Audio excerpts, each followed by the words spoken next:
in the year 2020. This motherfucker's pissed off, obviously. Anyway, essentially a discussion about animals, plants, species, ecosystems. Yet I would venture to say, I don't know why that echoed, but I hope that's in the recording and not just on the broadcast. People's dependence on nature, people's inability to see the complexity of nature, people's blindness, sometimes greed and ignorance. I didn't fucking mention you. I mentioned people attacking me from race, having sickle cell, actually being black when they're pretending to be. To recognize the value of ecosystem services. A whole bunch of other shit is what I said, and you got mad. The dedication of indigenous peoples, of communities, of conservationists, of defenders of the environment, who so often have been at the forefront of trying to help us understand, to recognize that if you're not careful, what our generation will do is really to just become more and more the equivalent of librarians of extinction. Because that is the story of biodiversity in the 20th century. As humanity has thrived in numbers, in terms of age, in terms of wealth, nature has gone the opposite direction. It's a fate related, cannot change it. Still not. And it is remarkable that today, I think for the first time since the Earth Summit in 1992, have we seen biodiversity move to the center stage of the United Nations, with literally dozens of heads of states and government, well over 100 countries participating. And it is against this backdrop that I have to speak to the people of the world who are following this the last thing I was saying before this idiot started are not yet actions, but often from the kinds of actions that people have shown us, we can develop the approaches and ideas that we need. It is now my pleasure to, first of all, introduce Anna Maria Salgar, who is the chair of the Intergovernmental Science Policy Platform on Biodiversity and Ecosystem Services, probably one of the longest, least wieldy titles. If there's another short and making it a hate crime. The audio makes it a hate crime. Anna Maria, the police try to tell them, well, you don't know. For each of you. So IPBES broke the news to the world that 1 million species of plants and animals now face extinction. Many within decades. Apart from the obvious sadness about losing so many of the species with whom we share the planet, what does science tell us? What this means for our efforts to achieve the SDGs and for our future, people and nature? Over to you. Nothing to do with taking advice from someone. Thank you very much. Clearly, losing all human lives on Earth is not only a terrible news, but is ethically and morally wrong.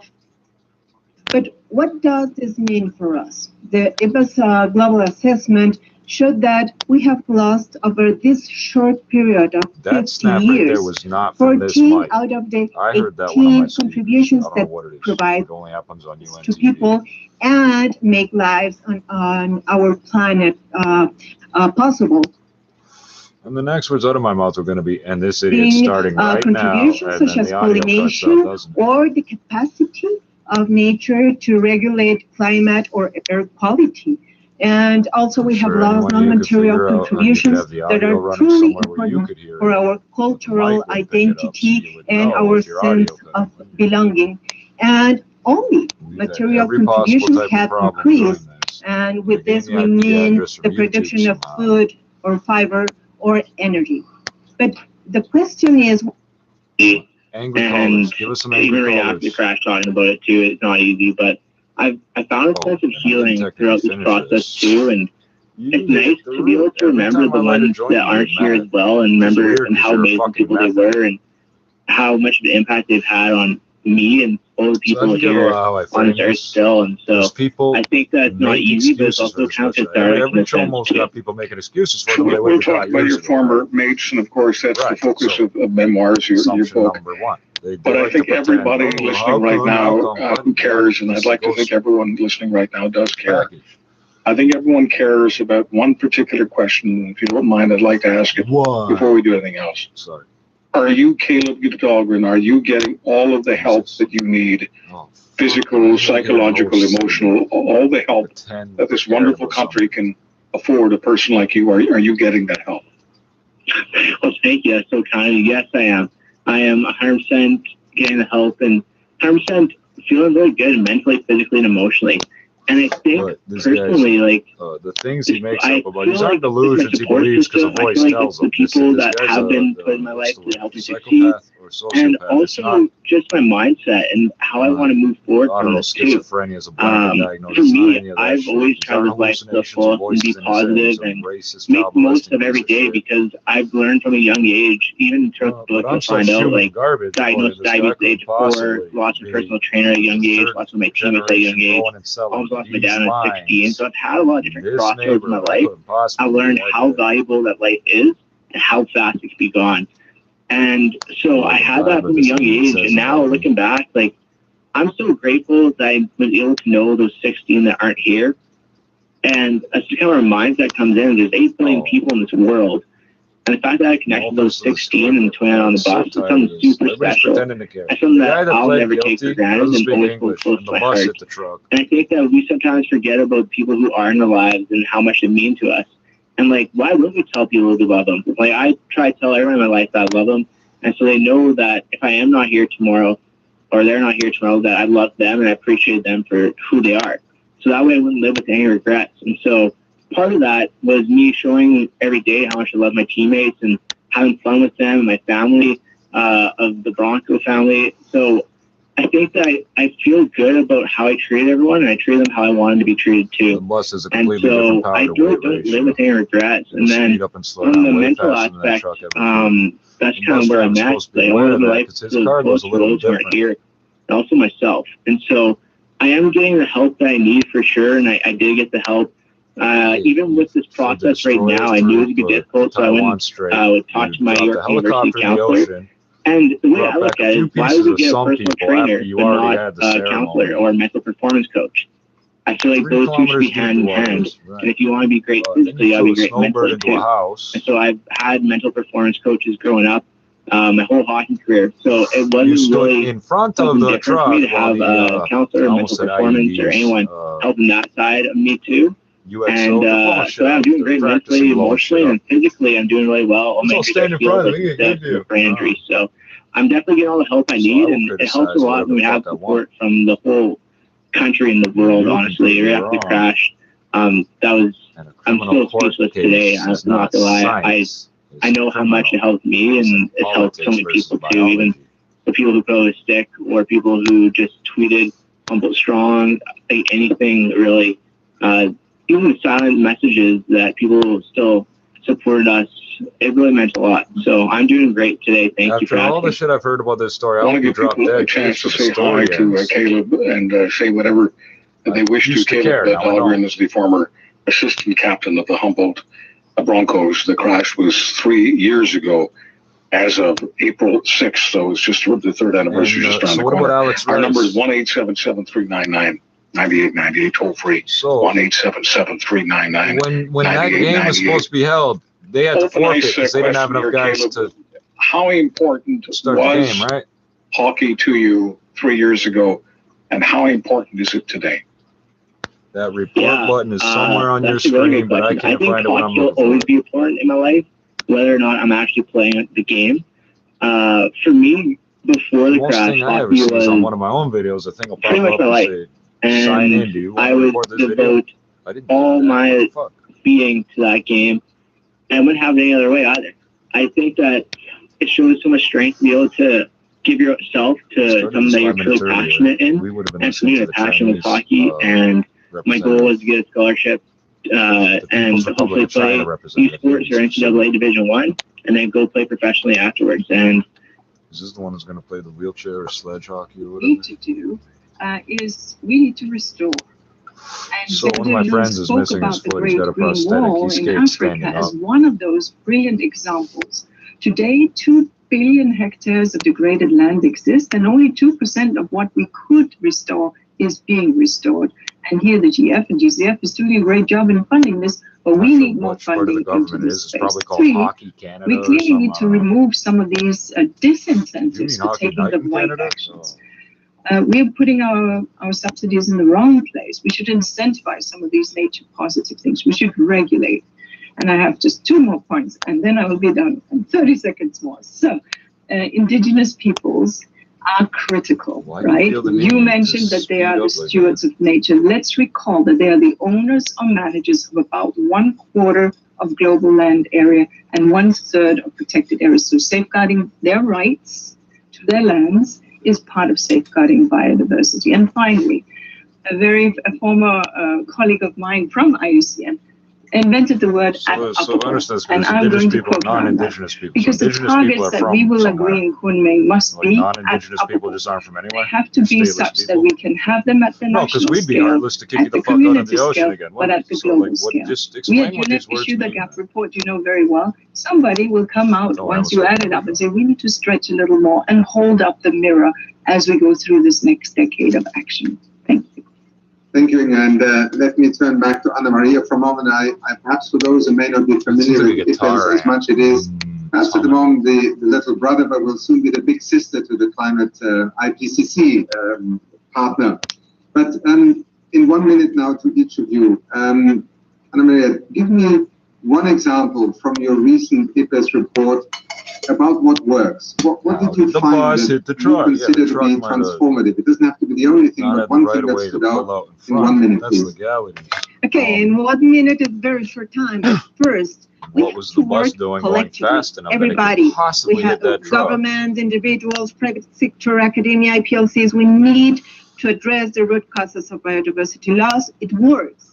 And also, we have to integrate biodiversity and nature in all policies, and we have to work with all sectors, not only environment, but also agriculture, fisheries, finances, etc. We have to work in the scenarios in a win-win situation. For example, the humanity could fit properly with both climate and biodiversity targets achieved through measures such as changing diets, nature restoration, or the use of bioenergy systems that reduce the biodiversity loss or minimize. We have to learn to embrace a different vision of what a good life is. And we have also to practicing justice and inclusion in conservation amongst a lot of things. Are things that really are useful, are in place, and the solutions also are in nature, but as long as we take care of it. Thank you very much. So Elizabeth, let me turn to you with the reverse question. I mean, often in our global reports, yes, we have not met the Aichi targets, but as you often and we all know, there are some countries that have done extraordinary things. The expansion also of marine protected areas is an extraordinary success story. In these averages are very many things that have gone right. How many people, their first reaction to anything strange is, so I killed it. What are you doing wrong in not achieving these targets? And again, the unfair request in 1 minute, would brag about all the birds, cats, spiders, and we need to acknowledge that they killed. There has People been some still brag progress, about killing wasps and indicating hornets. where conservation measures have been put in place. For instance, fisheries since you can't tell the difference apart half the time, you're probably killing bees. Deforestation has improved by 30%.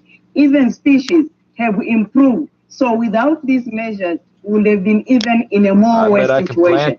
We need to learn from that and upscale these measures which have been already been taken. And statements we have heard in the recent days, we clearly indicate actions are taking place at national level in different spheres by different stakeholders. We need to upscale them. We need the whole of society, the whole of government, one health approach to dealing with these issues. Nature is not just environment department. It cuts across and no boundaries. Thank you. Well, maybe one could use that even in the sense that nature is not just an environment department, it is in fact the foundation on which everything else operates. The United States government might have got it right when they called it the Department of the Interior. A healthy planet, biodiversity is vital, we all feel it, we all can sense it, and yet the world has so many other problems. Often we have argued, and there is this prejudice that developing countries have other priorities, they cannot invest in it. What would you say now in the midst of a pandemic also that would change that view that this is somehow a chronology that can, start with the pandemic, deal with poverty, and one day, yes, we'll also get round to saving the planet, having a healthy planet. What is, in essence, in 1 minute, your greatest argument of why this simply doesn't hold anymore? Well, there was a time when we thought we could pollute our way to wealth. We could extract it, pave over, etc. We would have, and we thought that that was the answer. if we've learned anything from these three planetary crises, it is that is certainly not the answer, and it's definitely not the answer to the SDGs. Certainly, COVID has told us and given us a very rude awakening that if you push nature into a corner, if you illegally trade species, if you extract and cut down tropical forests, we are seeing this rise, and we heard it in the President of the GA's speech, of zoonosis. 75% of new diseases are zoonotic in nature. Now, COVID-19 is particularly efficient. So COVID-19 is here with us now and has exposed to us the risks. But climate change is a lot worse. Biodiversity loss is a lot worse. So let's understand that the monies that we are now putting into our economies, that has to come with green streams attached, because that will enable us to reset our development path, and thereby reach the SDGs, and thereby stabilize the planet, biodiversity, and our waste crisis. I think I did it in 1 second. In 1 minute. You have been wonderful. I do apologize. This is an event where so many leaders will speak, in fact, a record number today, and that is why we were, so to speak, the warm-up act. And I just want to end by thanking Anna Maria, Elizabeth, Inga. Mr. President, today is a day that hopefully marks a turning point, yet another one that we need so urgently. And it is a reminder of quite how long we have delayed acting on something that is a silent crisis of extinction. But two images often summarize for me how it is actually something that unifies us. Pollination, something we have taken for granted for millennia. The image that I have seen of trucks of bees being driven to fields in California in order to provide farmers with pollination services, and people in China in a remote area having to carry pollen by hand and then apply it with a paintbrush to plants in order to provide pollination. We are destroying the very fabric of our planet, but we're also destroying the very functionality of what we just need in order to survive.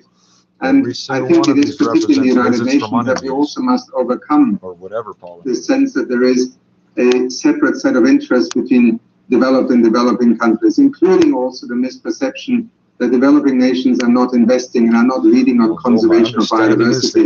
There are many countries on the African continent who today have dedicated more of their national land area already to conservation-led management of land than in many other parts of the world, and I could give you many other examples. It is time that we unite, and it is also through the Leaders' Pledge for Nature that we saw launched just 24 hours ago, that I think we are coming to a point in history and in time where action on biodiversity is part of everything we try to do, part of the Agenda 2030 and the Sustainable Development Goals. With that, Mr. President, thank you for providing us with this space, and I hand back to you with appreciation from all of us. Thank you. Yeah, there's not just 24-inch diameter. Thank you. Heads of State and Government, Ministers, Excellencies, I thank the Administrator of the United Nations Development Programme, as well as the presenters for their participation and their contributions to our very interesting discussion. The Assembly is honoured to now hear a pre-recorded statement by His Royal Highness the Prince of Wales, Prince Charles. Please play the video. Coming out next Tuesday. Caleb, why Crossroads? I got lower expectations. Oh, good question. Actually, just so people know, and the listeners, the book is already out. It was out last Tuesday on the 16th. I'm not sure if you said it was out last Tuesday. Perfect. Thanks. I assumed it was next Tuesday, but if it was this past Tuesday, that's great. It's available right now. Crossroads by Caleb Dahlgren, Dahlgren. I really appreciate the correction, Caleb. Thank you so much. No problem at all. And so, Crossroads for me was, I had the title in my mind a long time. Like as soon as I kind of decided I was gonna write a book, that's what came to my mind. And it's just because it has a deeper meaning. Obviously, the strategy was in a crossroads, and the semi driver did go through the stop sign, and we did collide with the semi in a crossroads. But there's more of a deeper meaning behind it. It's that we're all faced with decisions in life that we're in a situation that challenges mentally, physically, emotionally. We're faced with that decision. We're actually in a crossroad, and we choose either which path we want to go down. We go down either a positive path, a negative path, we have lots of options of paths that we can go down. You just said it differently than what they said to us before. And so for me, I want to take the positive path and move into the light. So that's why I have the title Crossroads, and also because in the image it is another section, but it's on a sunny day because I want to try to make it a positive situation. Obviously, it's a very, very touchy subject and not easy to make something positive out of it. But I feel like this book can help others get through the challenges in their life. And also the proceeds are going back to starting on let's help save lives when they were sick. They also save lives every day. And so for me, it's just, I feel like it's such a deeper concept of like choosing the right way in life when we are faced with challenges. Why York University? Yeah, so that's I was actually talking to York way before the crash. I started talking to even before the season started of my 2017-18 season. And I really was interested in going there because I had one friend on the team that I knew and he really enjoyed it. And also the reputation of the school, living in Toronto, and the huge aspect of trying something new and growing as a person really was admirable to me. And they were a great hockey program. So they had everything I was looking for. They had the new experience in Toronto. They had great coaches. They had a great team. They also had a great institution. They had what I was looking for undergraduate. The whole time this so they're checking off all my boxes for sure. And I want to grow as a person. I want to try new experiences. And I always thought that going and living in Toronto would sound super cool. And so that was definitely one of the things for me. I want to be either in Ontario, out east, or out far west coast. Either east coast, west coast, or Ontario. And if I was in Toronto... Did you grow up on the prairie, Caleb? Oh, I did. I was a big Saskatchewan boy. Grew up on the prairies my whole life. Lived there my whole life, too. So when I moved to York, that was like a big thing for me. And my assistant coach, Mark Frost, really pushed me to go to York, too. While I was in Humboldt, he was saying, like, you got to go. He was a 5-year York Line. And he was like, yeah, you got to go. You're going to love it. And he was right. I absolutely love it. It hasn't been... It's been amazing. It's lived up to every expectation you've ever said it has. North York. Do you stay in touch with any of the families? Yeah, I do. I do for sure. And I've been really in touch with them throughout this whole process too of writing the book. I wanted to keep them updated. And just feel like there are no surprises about it. I wanted to be fully upfront and aware. And even when I wrote chapter 16, I reached out to every single Angel family and asked for their blessing on the those individual in that chapter too, because I wanted them to feel comfortable with what I was saying about their. We have a London, Ontario, and a Paris, Ontario. Caleb Dahlgren, a York and a thank you so much. I just want to thank you so much for joining us tonight. And Amsterdam, as far naturally, I wish you all the best. I know there's lots of recovering to do. You're very articulate. You're very eloquent. I have no doubt you'll be a smash, a success, no matter what you do in your life. I just want to echo all of the kind thoughts that Sarah from St. Albert. We know which place we're talking about when we're talking about this place. Congratulations. Same thing with all everything else. Amazing recovery. But I do know from having met many people dealing with brain injuries, the recovery is for the rest of your life. I do understand that everyone who's been through this also understands that. So all the best to you, Kieran. Thank you so much. Well, thank you. Thank you. It's an honor to be on here today. I really appreciate the opportunity to talk, and thank you very much for the kind words. St. Albert's close to my home, close to my heart too. My roommate, Steve Lax, and we also had 4 people in that area that were on the bus that passed away. So I know it really touched the community.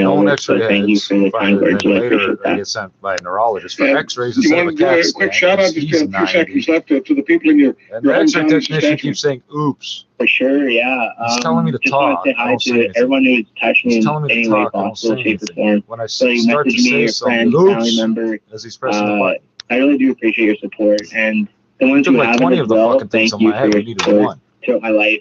I wouldn't be the person I am today without you, so to everyone in my life, thank you. Next to a fuel plant, remember that. God bless you, Caleb Dahlgren. Thank you very much for this. These people think thank you for your time. Really appreciate it. Caleb Dahlgren is a survivor of the Humboldt Broncos against my will. bus crash, and is the author of the new book, which was out as of this Tuesday. So you can go online and order it right now. It is called A Crossroads. It has several. When I talked to the SIU, the first, of course, SIU says the doctor said I left against medical advice, and there was nothing wrong. 3 years ago. Hold on, there's nothing wrong with me. In just a few moments, we're going to switch focus to something completely different. You'll get a fresh Canadian common sense and your chance to call or text at 1-877-399-9898. 1-877-399-9898. Thank you for joining us on a Friday night. All the attention in the world tonight. Because they look like white cops in a government use vehicle. a CPAP machine. I like the benefits, but worry about disinfecting it properly. If you're concerned about cleaning your CPAP mask and hoses, why not? And they've got these papers to sign or whatever. So we're doing it on the hood of the truck. Like, they're acting like I should be getting nervous and acting all sketchy and shit. Like, what, dude? Like, what the fuck's going on here? Pulling up in front of other people's houses and shit that I happen to know, but I don't talk to. So I'm just like, what the fuck are these people doing? The SIU, you think they're helping people? They don't help people.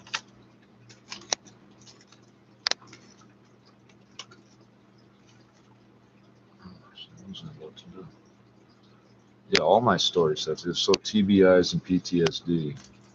So for a few years there, I would lose my train of thought for a second and get it back, but it always took a second. Like my brain was looking for the file and where to go.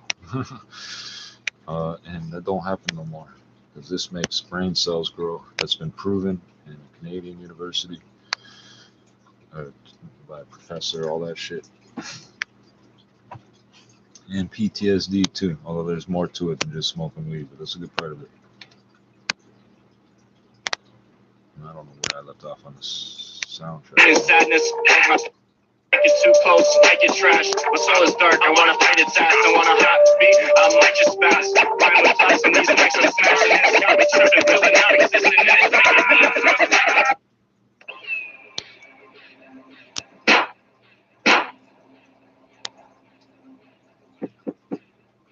Circle wide, circle wide.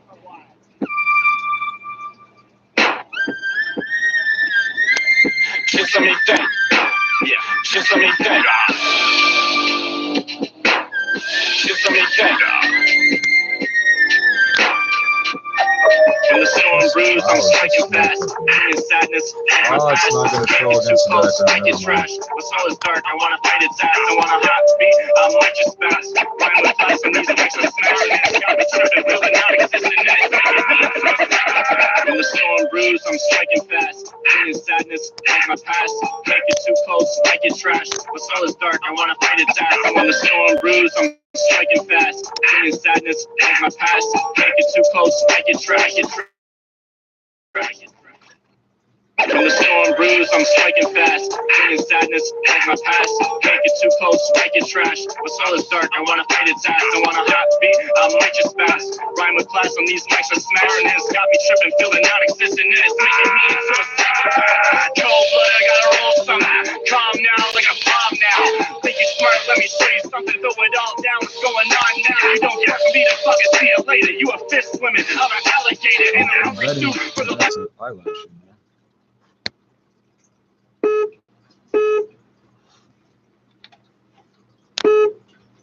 Take you out, I'm the Terminator, suicide love, still fun, forget the pain when I roll up, my soul so low and it's so good, I'm so low, so alone, I'm so on, I'm so cold, I'll go so close, I'm a road dog and she knows that, she's slow dancing with no clothes on to them slow bars, all the money trash, get these dummies mad, but it still got me feeling empty, put them in the bag and then I get them dragging outside to stop me plenty, I send a fury, shut the hell up, blurry school, all of them wanna hate me, shit now I'm worried. Cause I'm in a hurry to jeopardize my own safety. So somehow around the afternoon rush hour, such as it is, every 5 minutes silence, but I can't triangulate where they're coming from. Slow down, I'm so hope now. I need a prayer with the Pope now. I don't know how I can cope now. This isn't fair, twist it's up now. I'm on the road now to get my dough now. And I don't care who the roast now, who it goes now. I don't know now, but I'm prepared. On the move, I got on my crew. I look at me and then I look at you. You lived a lie, I heard genocide. God damn, no, ain't that the truth. I just smashed the roof so you can watch and see. From now on, nobody's stopping me, and I'm serving you with this big spear, showing off my generosity. Losing sleep, these thoughts in my mind is racing throughout the dark. My love is treating like a deck of cards. She shuffle around my heart. still have to deal with my internet not being up to what it should be. There's really so many holes in the ground around here. There's even new equipment on all the phone poles. Got me wonder fucking dying shit while rushing this, cause I'm a king of wars. Putting numbers on a fucking board, my team of love them score, so we can bring them back and they can try to rock the cable. There's a dragon looming in waste shooting. Best believe it's been fire since. I'm a beast of rap, so how we just down like I can spit. Discipline and night getting shit into my wrist get bent. There's a whole downtown for it, 21 and 22 years ago. Crazy shit, man. Just let me think. Crazy. I know it's crazy. Just let me think. Crazy. Everything you see, I don't even know why to do it. Just let me think. Crazy. But they gon' trust me. Just let me think. On the low now, not slow down. Lots of hope now. I need a prayer with the Pope now. I don't know how I can cope now. This isn't fair. Push the dope now. I'm on the road now to get my dough now. And I don't care who the roast now, who it goes now. I don't know now, but I'm prepared. In my head, I'm trying to figure who owns the networks under the ground here, but 5 companies off the top of my head already.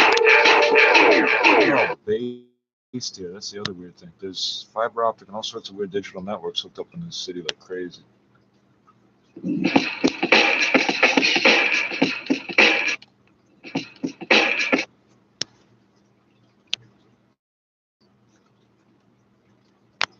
It's not just the TV shows you watch, you know, they charge for an extra $5. It's a shitload. What we use.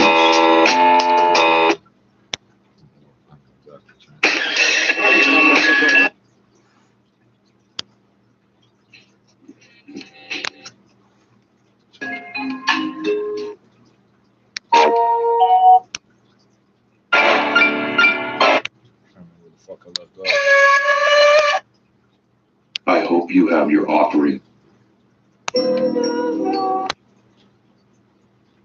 First, we saw.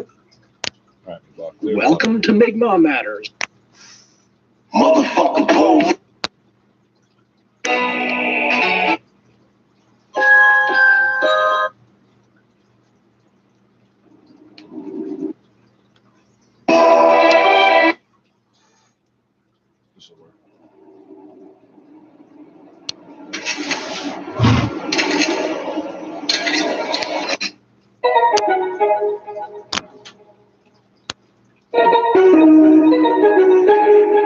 Gunshot lick off head top.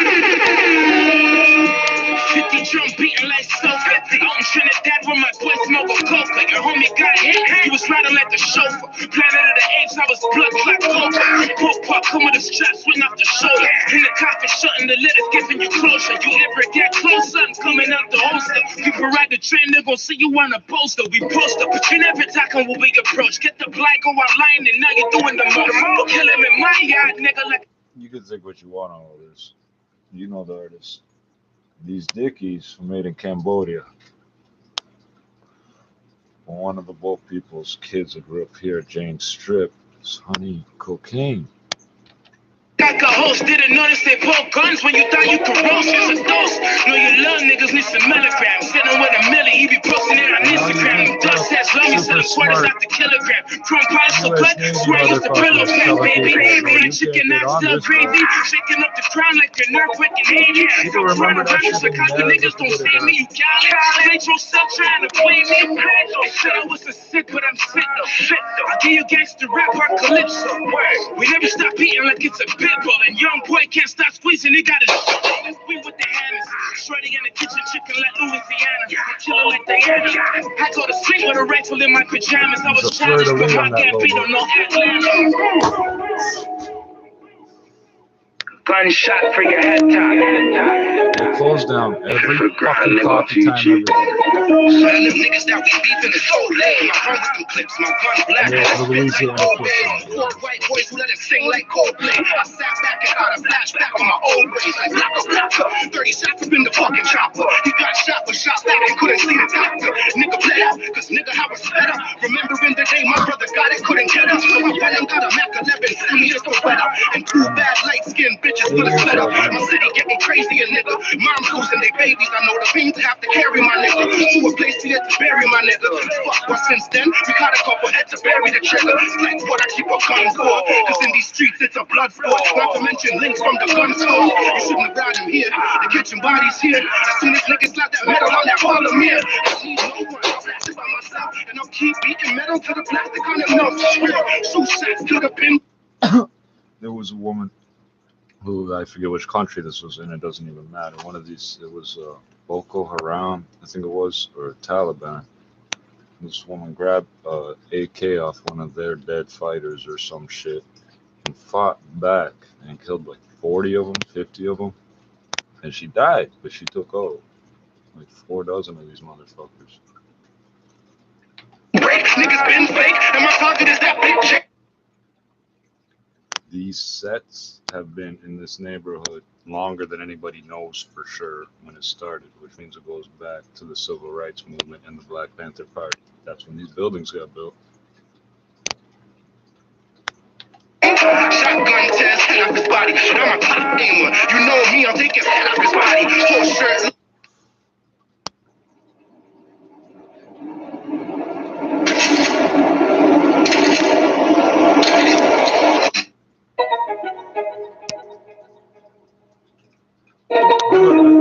Canadian Royal Intelligence. Gunshot liquor. 50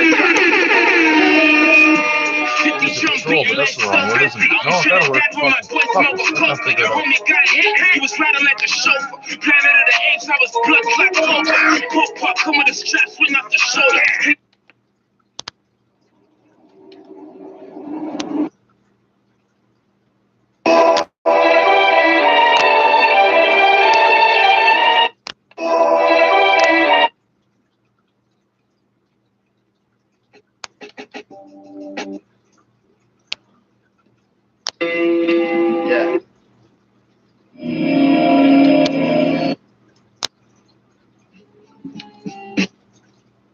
Mi'kmaq fishers are falsely blamed.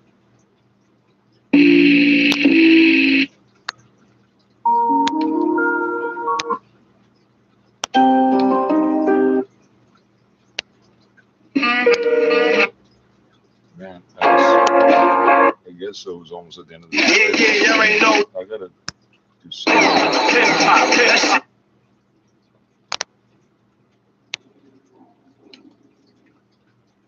Welcome to Mi'kmaq Matters. I'm disappointed in myself.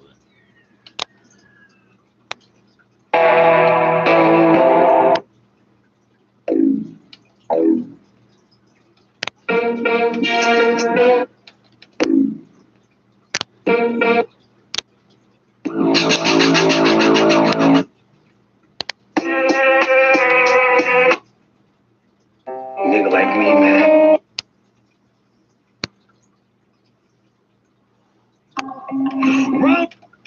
Nigga like me, man. I'll do this again.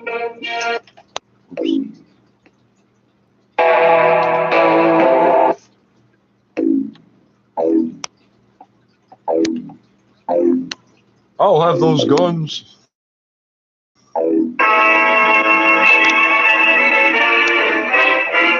The dog, get him over.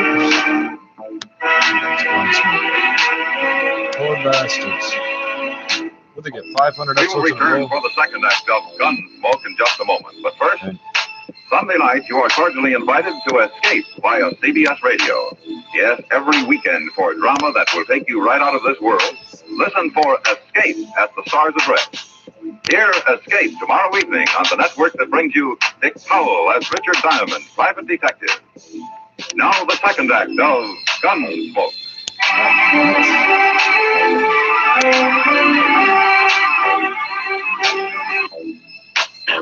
Some angry all I know, he did something that was just way out the deep end. He was expecting me to do too much, and I just lost it. How old were you? Oh, how old were you when you get your first job? I can't remember, 13, 14, 15, 13. You were a teenager, 16. But you know, I did say I was sorry, and he did hire me back. Really? Yeah. Wow. I was shocked. Well, you got to give him some credit for that.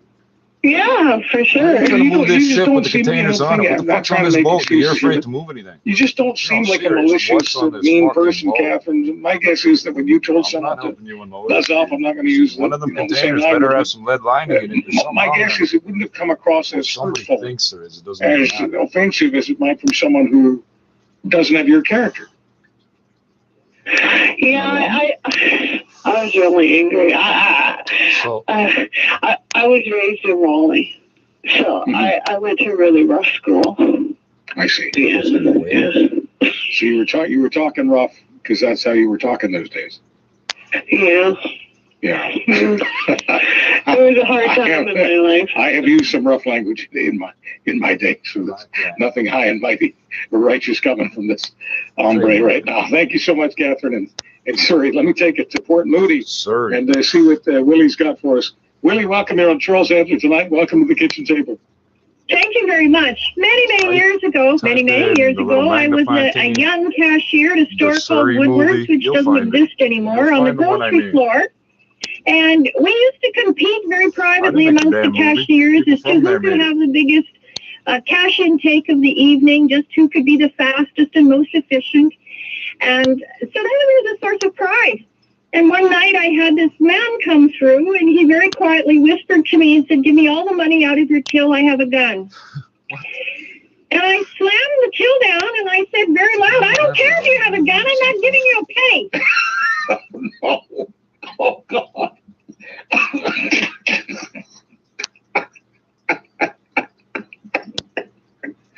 Oh, my God. Well, finish the story. The look of shock on his face, and all the people who suddenly were looking at me and looking at him, and he just disappeared. And the manager reamed me out like very loudly about how dangerous that was. And I said, "But I wasn't going to give him that money. I wanted to win the prize." No, see, I'm irritated because what'll happen here is I'll have a set of now, do we have any way of knowing when he was investigated? Do we have any way of knowing whether the guy had a gun? I think he just had his hand in his pocket. Okay. Don't gamble with it. Yeah, I never saw a gun. All right, so he was bluffing. And I told him that I never really. I know sometimes hard to take yourself back because it's going back a few decades. By the way, I remember Woodward's because Woodward's was a big Western Canadian chain, and I first bumped up against Woodward's my very first on-air job, which was in Calgary. There was a Woodward's just down the street, so I remember the chain very well. Here's my question. If you had believed him 100%, if you had actually felt threatened, on the PA system, you wouldn't have said what you said, right? I mean, you just didn't feel the threat at that moment, right? I don't think I would have cared. That's because you were so into making sure you had the most amount of money at the end of the night. Nobody's going to rip you off. I was raised by parents who came through the Second World War, and my mother said, "Don't you be bullied by anybody." And I think I was also very, very proud of lived in the hood her whole fucking life. Very proud of the job we did. And I really seriously was affronted that somebody was going to come in and demand to take our money. Like, I felt that it was our money. Willie, have you ever called the show before? So this is I tried once, and it was really busy. But no, I don't think I've actually This is the first time you've been on the air with me, right? Yeah. What a beautiful thing. Now, please call us again. Anyone who knows me will tell you that knowing my personality, this would not be a surprise. Where's your engineer? Well, we love your personality. We'd love to have you on again because you're a tremendous conversationalist. And aside from that, you're just a warm and friendly person. You're the kind of person we want to chat with. You're perfect for the kitchen table. Would you call us back sometime, please? I listen to you any chance I get. So yes, thank you. Willie, thank you very much. Appreciate it. What a wonderful call. I don't care if you have a gun. I'm not giving you our money. 1-877-399-9898 and if that manager is listening, thank you very much for keeping Willie on the job, for not firing her, for doing what she did. I know you had to ream her out, as you said, but thank you very much for not firing her. The biggest mistake you've ever made on the job is what we're having some fun with tonight. biggest mistake that you ever made on the job, I don't care whether it was a week ago or 30 years ago, went up 1-877-399-9898 to text your call. 1-877-399-9898. On a Friday night, this is Charles Hampton. I hope that's number 6. Bang, that was this Sunday morning on Your Life, Your Money, the drawdown era. As boomers shift away from accumulation to decumulation, they will change their investing habits, which means a huge shift of assets in the next 5 years. So now is the time for your financial advisor to take an in-depth look at your investments and how to protect them. Join Kelvin the Money Guy with Chris Creston this Sunday morning at 9. And for advice anytime, go to askkelvin.ca. That's askkelvin.ca. I'm Cara Zor-El. Supergirl. Suit up with Showcase. Supergirl, it's time to run for the final season. This is going to suck, but just compulsively have to double. This is not. I don't know what to do. No, I'm not convinced, Mark. Oh, the men seem to have the wheel on. A little bit more. I've got to get back to the fort. I've just been exercising my horse a little, you know. Don't have much time.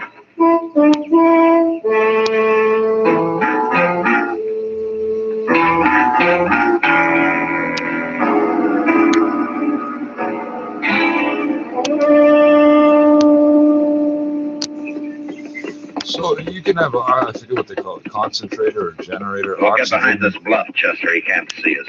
He's not out of that cottonwood grove yet. It essentially concentrates the oxygen and give it amount of air.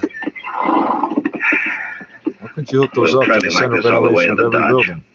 And if nothing happens on the road, then they're stealing those rifles off the train somehow. They? Well, I doubt if Lindsay's working alone. It'd be too difficult. You're pretty sure he's stealing them, aren't you, Mr. Dillon? Well, from what I've heard of Lindsay, he can make a lot of money off of some good rifles. He'll probably trade them to the Indians for horses and then sell the horses. He and whoever's in on it with him. Tongue makes me boil to think of that major about to fire Mr. Jonas and then letting this Lindsay get by with everything. He's doing what he thinks right, Chester. He'll learn. I sure hope so, sir. We can before it's too late. Where is that wagon? He should have come out of those cottonwoods a long time ago. Maybe his wheel fell off again. Yeah, I hope not. Oh, there he is. No. Train? Does he mean wagon train? Or no, that's a different wagon. Well, it sure is. Like steamroller? And it's headed this way. Look, it's left the road. Yeah. Right? I didn't see a wagon when it come through there, did you? No. It could have been hitting easy enough, though. So there's Lindsay's wagon now, just leaving the trees. What do? That first one will be over here pretty soon. Yeah, let's drop back a little, Chester. They might see us. Yes.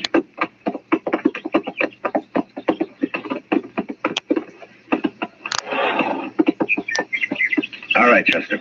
Now, you make a big swing around this bluff and stay out of sight as long as you can. Come onto the road behind Lindsay and follow him into Dodge. Right to the depot if he goes there. Well, what are you going to do? I'm going to wait right here for that other wagon. I'm curious about it. All right, get going. I'll see you in Dodge. Horrible. I said I was going to roll. Because I recently has averaged over 8% a year since 2002. That's a lot more than I'm getting with you. But you're going to have to pay to store it. How are you going to sell it? Actually, it's easy to store. And it costs less than your yearly management fee.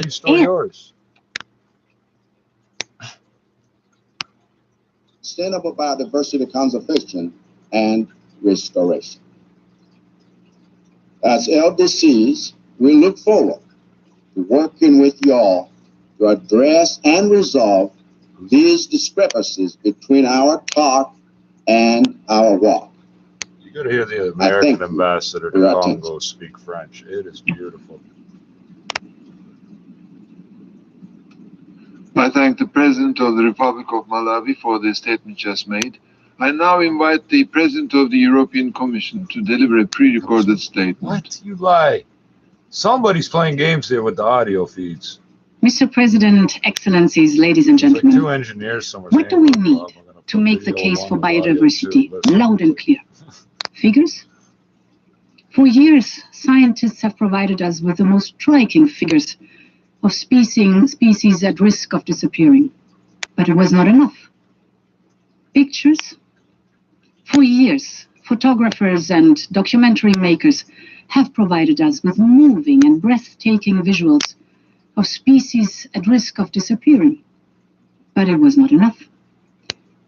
Do we need to be affected directly and massively in our life? Yeah, everybody Like a in pandemic? Toronto had to get A locked world down pandemic for all the locking us in dogs. at Every home last dog, every with no animal possibility to to get travel? adopted out of animal services. A They have pandemic bird. caused by a One little zoonotic bird disease? is $5 adoption. Mr. President, Excellencies, ladies and gentlemen, isn't it Bring telling birds in here, the fucking bad that air it will is kill them. precisely such a pandemic that prevents us from meeting in person for this United Nations Biodiversity Summit? That it is a pandemic that made it necessary to postpone the COP15 in Kunming from October 2020 to the second half of 21? Dear friends, we have all the... Some great stories tonight, Robert. Thank you so much for that. We're able to tell us about the mistake on the job because of the mistake the captain made on the job with the ship that is now stuck day after day after day, costing billions and billions in the Suez Canal. Who knows when they'll be able to get that truck out? The U.S. military has offered to help. Apparently, hundreds of thousands of pounds of sand have got to be cleared for them to turn that thing around or for them to get it unstuck so that it can get through the canal. It is as long as the Empire State Building is tall. We're talking about a big, big container craft. This is Ken calling in from Ontario. Ken, you're up on Charles Adler tonight. Hi. Vessel. Hey, thank you for having me tonight. How are you? You bet. Container craft. It's not even a craft. This is science engineering that goes into making those. The biggest mess you make at work. Well, yeah, I can finally talk about it because I no longer work for said employers. Because of how high the prices are my of truck was leaking hydraulic fluid. It was a tow truck. Yeah. So I decided to try and fix it myself. Co-workers standing around knowing what's going to happen. Me not knowing, I remove the hose. I end up dousing myself all with hydraulic fluid. I'm crawling out underneath the truck, and everybody said I looked like a glazed donut. No kidding. And did you lose your job over that, or? Should have. Nope, the boss just looked at me and went, "What did you learn?" And I went, "Not to listen to the coworkers and how to do the job correctly." Okay, Ken, thank you very much for that. We've got Ron calling in from Toronto. Ron, you're on Charles Adler tonight. Hi. Hey, Charles, thank you for taking my call. You know, I followed you hit and miss over the years. And I started back way with the east end of Laval and through Sean.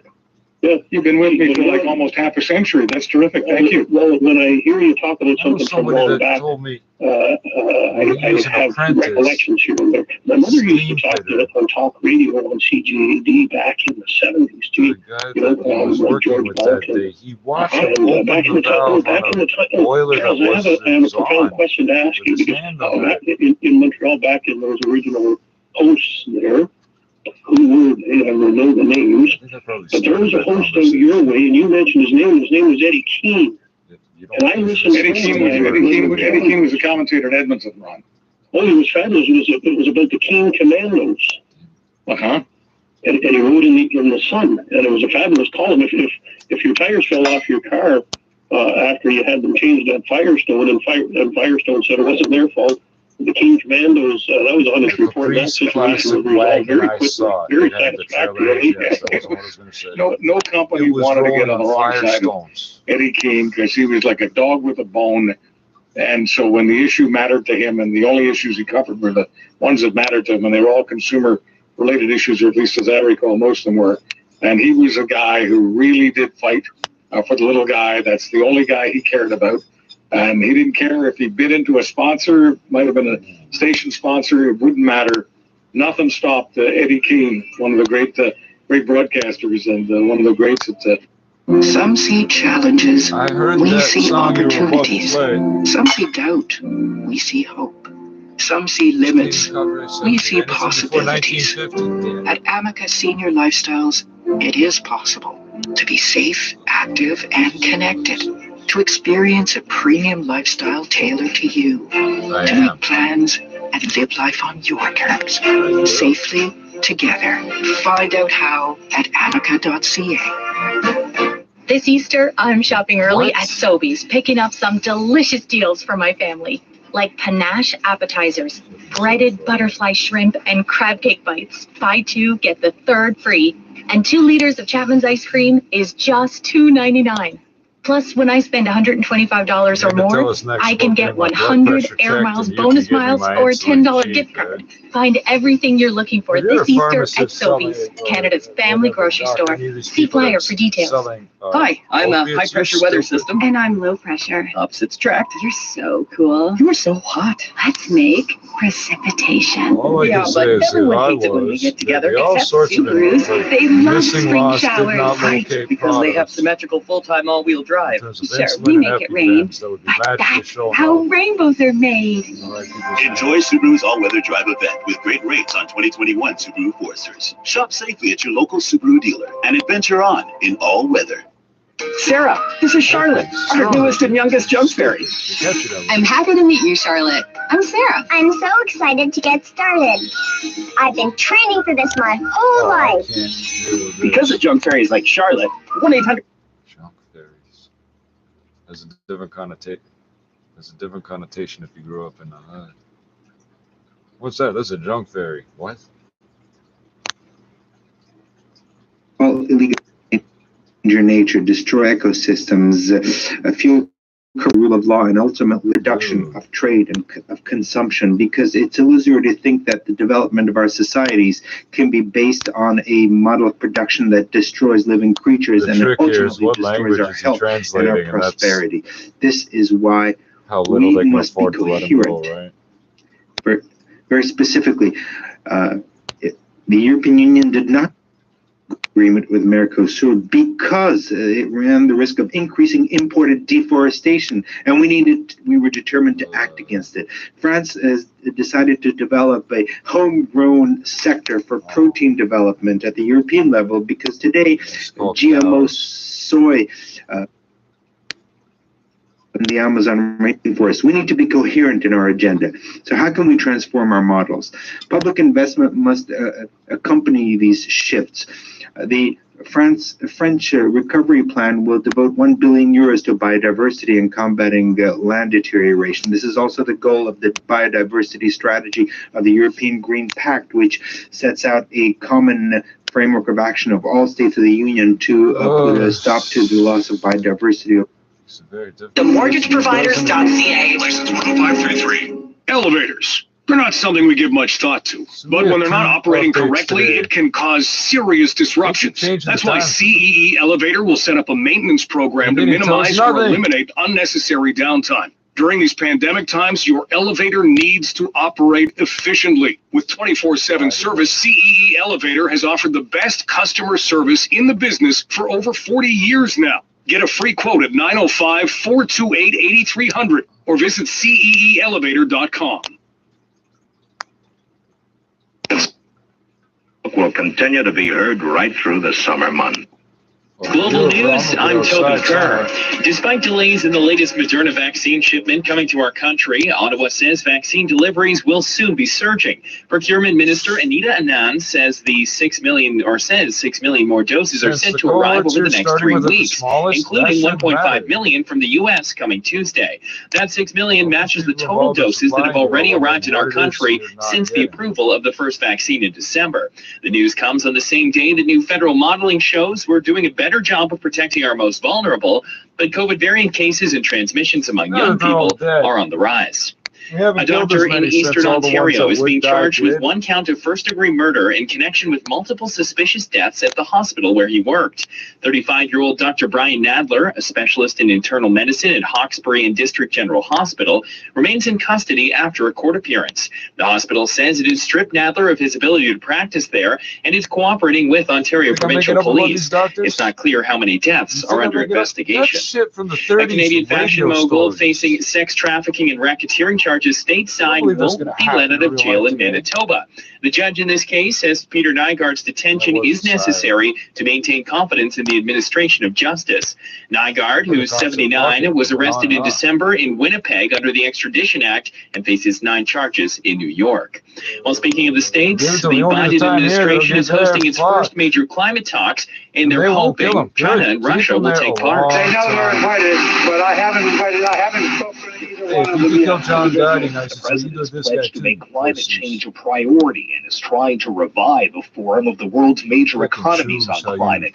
The virtual summit next month will test whether the U.S. can still drive global decision-making after Donald Trump withdrew from the world and refused to participate in climate talks. You say withdraw from the world, like that's how he got his money. But the nights are different. After sundown, when the warm dark lies soft and gentle on the prairie, then everything changes. The nights are fine. That's from these. But it's a blast and killing heat Even of the the guys day. on the news, everybody, it was like somehow it made them more trustworthy or something. Dope peddlers. Is alarming. We will not survive if we don't start treating our planet differently. Now, nature and biodiversity both reduce the impact of the climate crisis. Yes, we are already trying to lower our CO2 emissions, but biodiversity cannot be a collateral damage of these efforts. Quite the opposite. We don't produce enough to soak We calculate the value of almost everything on the planet. Can we measure the true value of nature's wealth? We must learn to do so and to protect this value. Slovakia is blessed with diverse and beautiful nature. We protect it by law. Our clean water is so vital that we protect it by our constitution. We also know the importance of healthy forests. Slovakia has established 10 new protected areas and 2 national reservations. Half of the territory of all our national parks will be free of any human activity by 2025. By 2030, non-intervention zones will cover 3/4 of our all national parks. We don't need to conquer the nature anymore, but to live in harmony with it. We can use less chemicals to protect soils. Our food can be grown environmentally friendly. Land and forest management must make use of more nature-based solutions, because the balance we all depend on is so fragile. Everyone can help. I am part of this change too. Bee colonies are in our presidential garden to sustain biodiversity in the city. My office will become climate neutral by 2030. I will plant at least 1,300 trees every year and install green roofs and walls to compensate my carbon footprint. I hope others will follow us soon. These goals may be ambitious, but that's very much needed. Slovakia supports EU biodiversity strategy for 2030, and I have endorsed the Leaders' Pledge for Nature to reverse biodiversity loss by 2030. Let's replace ignorance and selfishness with responsibility and true will. And let's do it now. I'm more concerned about carbon monoxide. Why are we still producing I thank the President of the Slovak Republic for the statement just made.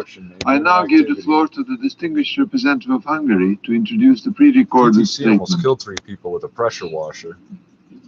Thank you very much, Mr. President. It is my honor to introduce the pre-recorded message by the President of Hungary, His Excellency János Áder.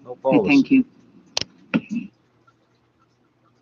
We're ventilated by the trains moving. Distinguished ladies and gentlemen, we all know that biological diversity is declining on the planet at a pace which is without precedent since the 5th wave of mass extinction 65 million years ago. We all know that sustainable development doesn't exist without biological diversity and natural services. We all know that human welfare and the status of nature's health are closely related. We all know what is at stake is not only preserving our natural environment, but also the future of the human species. We all know this, and we have known this for a long time. Political decisions have been made on several occasions in the past to stop further degradation.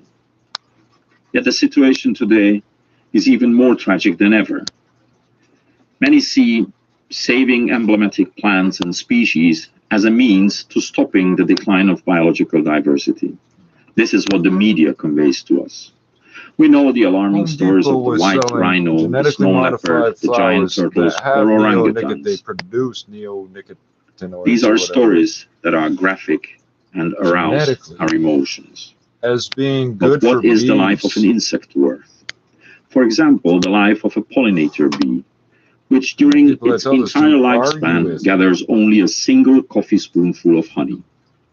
Perhaps the gloomy prediction of Einstein that if bees become extinct, humanity will follow them 4 years later is an exaggeration.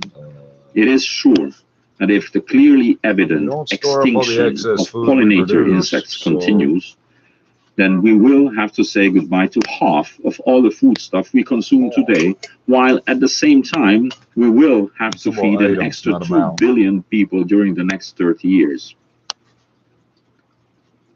But what is the life of the so-called mycorrhiza, a fungus growing on plant roots in the soil? Don't tell them. We know even less about this than about bees, despite the fact that these fungi can be considered to be the internet of soil. Without them, the nutrition absorption capacity of plants declines and soil quality decreases. And we are witnessing the silent extinction of root fungi in the soil in most regions of the world, and there are many other examples.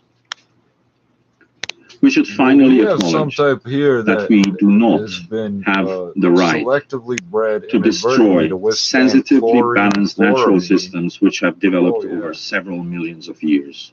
We have no right to destroy the life chances of our children and grandchildren. It is our moral imperative to change. Many have been warning for a long time about the decline of biological diversity. And never give plants tap water straight from the tap. We do not have time to lose until the Biodiversity Conference in May 2021. I offer the motto of Ernest Hemingway for the work that awaits us in the coming months. No man is an island entire of itself. Every man is a piece of the continent, a part of the main. If a clod be washed away by the sea, Europe is the less, as well as if a promontory were, as well as if a manor of thy friends or of thine own were. Any man's death diminishes me, because I am involved in mankind, and therefore never sent to know for whom the bell tolls. It tolls for thee.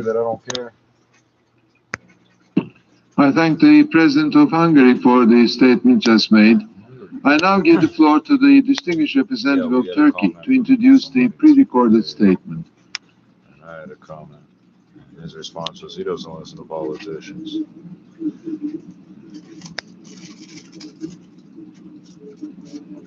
I will deliver a pre-recorded statement.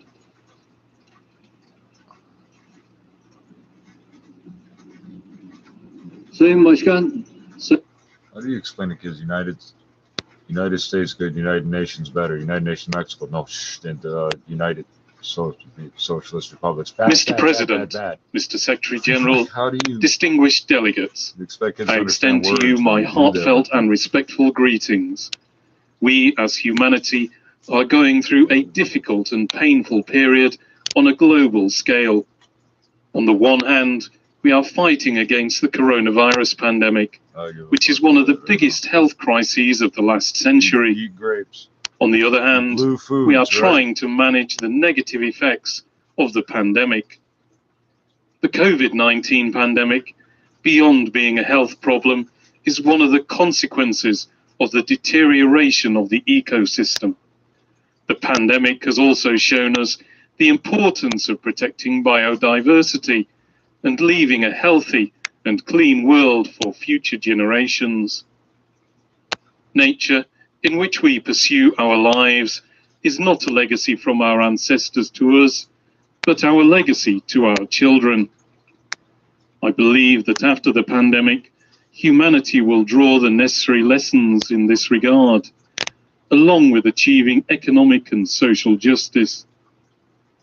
Located on 3 different climate zones and 3 biogeographical areas, Turkey enjoys a rich diversity of natural habitats. We are at the crossroads of not only continents and cultures, but also of climates. With the steps we have taken in recent years, we have further strengthened this wealth. We have made significant investments to increase the forest area and tree heritage of our country, to improve biodiversity and to protect the environment. With our ancestral seed project, we have put under protection the plant varieties that constitute our country's gene resources. By planting more than 4.5 billion saplings, we have increased our forest assets from 20.8 million hectares to 23 million hectares. Although we have an almost negligible historical responsibility, we are at the forefront in the fight against climate change. We also support global efforts for the conservation, sustainable use, and restoration of biodiversity. The next 10 years will determine the fate of humanity. In order for the Sustainable Development Goals to become real, we need innovative, effective, and practical projects for the conservation of biodiversity. I believe that the Global Biodiversity Framework, which we are currently working on, will constitute a roadmap which includes effective and action-orientated targets in the process leading up to 2050. We should never consider the conservation of biodiversity and its contribution to the economy as short-term goals. By raising awareness in all economic sectors, we should encourage the private sector to make investments in this field and transform the problems we are faced with into opportunities. Turkey, which will host in 2022 the 16th Conference of Parties to the United Nations Convention on Biological Diversity and assume its term presidency for 2 years, will play a leading role in taking the necessary steps for the conservation and sustainable use of biodiversity in this process. With these thoughts, I wish this summit success, and I respectfully greet everyone once again. President of the Republic of Turkey for the statement he has made. I now invite the President of the Republic of Poland to give this video statement. And I think you make these cookies too, or they might be coming from either Portugal or China, I can't remember. And it'll be all good. Excellencies, distinguished members of the audience. Preserving biodiversity is a prerequisite for the existence of life on Earth and for ensuring sustainable development of humanity. Therefore, action to protect and restore biodiversity requires close cooperation at global level and in each of our countries. Poland, to protect and restoring biodiversity, requires close cooperation at global level and in each of our countries. Poland is one of the states which can boast centuries-old heritage of nature conservation, whereas a sustainable, prudent use of its resources is part and parcel of our tradition and culture. We have always managed the environment wisely while using and multiplying its natural resources. Outstanding Polish scientists and naturalists were among the initiators of the creation of the International Union for Conservation of Nature in 1948. Poland can boast the status of a founding member of this organization. An excellent example of care for the preservation and development of biodiversity is the multifunctional forest management conducted by Poland, which ensures a balance between the natural, social, and economic functions of forests. Its methods, based on observation of natural phenomena, supported by scientific research and the experience of many generations of foresters, bring excellent results. The Polish model forestry has allowed to preserve wild species of plants, animals, and fungi. We have maintained full and universal access to forests thanks to the fact that a vast majority of Polish woods through the state treasury is a common property available for society as a whole. Despite using natural resources intensively, their wealth has been preserved and multiplied. The network of protected areas in Poland, including 23 national parks, nature reserves, and Natura 2000 areas, covers around 40% of our country. That are adapted to uranium dioxide. Furthermore, Poland protects the gene resources of domestic species and the components of animate and inanimate nature. These things are tough. I have personally initiated and promoted the planting campaign, which involves mass nationwide planting of trees. A flagship example of the Polish School for Environmental Protection was the saving of a European bison species, the population of which fell dramatically as a result of war fought on the territory of Poland. The preservation efforts of this extremely endangered species for the world has brought spectacular results. The Polish bison population is currently the largest globally, and many specimens are transferred by us to other countries for the purpose of restitution. In this context, I would like to stress the importance of active nature conservation, which must complement and balance passive protection forms. Preserving biodiversity is also a special task for agriculture, which constitutes an important sector of the Polish economy. It is part of the concept of sustainable development, where the efficiency and quality of production must be linked to the protection of the soil, water, and landscape. Among the strategic actions for the coming years, above and beyond the promotion of good agricultural practices and raising ecological awareness, is the preservation of valuable natural habitats, as well as the genetic resources of farm animals and plants, including traditional varieties of fruit trees. The protection of biodiversity is currently one of the biggest challenges of civilization, especially in the light of the advancing climate change. An example of this was the declaration Forests for Climate, adopted by 82 countries during the COP24 climate summit in Katowice.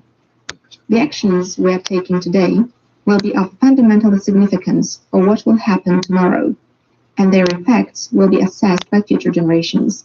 Therefore, let us implement them together with passion, knowledge, and diligence, guided by the common good and the desire to change for the better.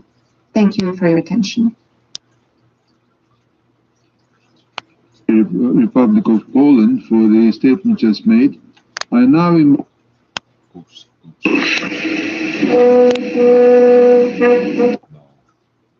Well, the people come forward, of course, those who want to answer the question. So if I'm asking you the question without knowing whether or not you want to ask the question, I kind of feel it's unethical. So help me out with this. Okay. Should I or should I not ask you the question? I think you should ask me. Absolutely. Okay. All right. Okay. Then I'll ask. The question is, the interviewer is presumed. Have you ever had a bad day on the job where you made a mistake, like a mistake that you can never forget, even if you try it? All of this off the heels of what happened in the Suez Canal, where the captain clearly made the kind of error that he will never forget. Yeah, that's a good question. I don't think I've ever made a mistake so bad that you can see it from space. And I think we've seen satellite imagery of what the boat looks like right now, the Ever Given, sort of lampooned there in the Suez Canal. Poor guy. I have made a mistake, plenty of them in my career. I'll tell you this. One time I was working at a music station, Charles, and we had weekend music festival passes to give away. Full passes. And these are worth hundreds and hundreds of dollars. And so on one show that I was working, this very excited young woman was so happy to win it that, I recorded her winning the whole thing, and we played it on the air. And I was so happy because, anything that people should know about radio, the one thing really is that you always want to play exciting, fun, natural clips. And this was all of those things. But in my editing process, Charles, I don't know how it slipped by me the first time, but I forgot to remove an F-bomb. And so, in her... Was it coming from you or from her? From her. She was just so excited. And I think she said something along the lines of, "Oh my God, I can't effing believe it. I'm so excited. I'm so happy." And natural. Yeah. I mean, that's a great reaction to have. It wasn't malicious. No. But as soon as that went to air, like not even 5 minutes later, get an email in my inbox. It's my general manager, and just reminding me, hey, there's ethics and standards and principles. Did that happen today? Would it be as tough today? You know, as it was way back early in your career. I think nowadays I might be able to play it off somehow, but back then I was so worried. You know, I was like, this is it. I think I'm getting fired at the end of the day. So I would have replied back. Thankfully, it didn't happen that way. I've done the a couple times, mistakenly. Right. Mike was not supposed to be on. I was frustrated by something that went wrong, and I spoke the way I do off the air. And it was just loud and clear. And apologize and explain and stuff like that, because it was way back in the 70s, and it was the kind of era where that was also a so-called fireable offense. That would have been my next story after the other one that I told. Now, if there's any other mistakes that you want to own up to right now, that's fine. If not, we'll just move on. I think somebody, in the middle of like an interview process where I was, talking with a guest, I just totally spaced out, and they were answering my question, but I guess I was so fixated on asking my next question, Charles, I wasn't really listening. And by the time they finished, I completely forgotten what I was going to ask, and I just stumbled. I'm like, I have no idea what I'm going to go here. Thank you for coming on. And it was such a terrible, awkward way to wrap up an interview, but nothing too major so far in my career. Not yet, anyways. Who knows? Plenty of time left tonight. And radio stupid. You're supposed to tell them that you couldn't hear them the last few seconds. Thinking, well, maybe you've actually done this, and so I'm not trying to embarrass you, but there are some people who insist, because they think it's part of their prep, to actually write out questions themselves.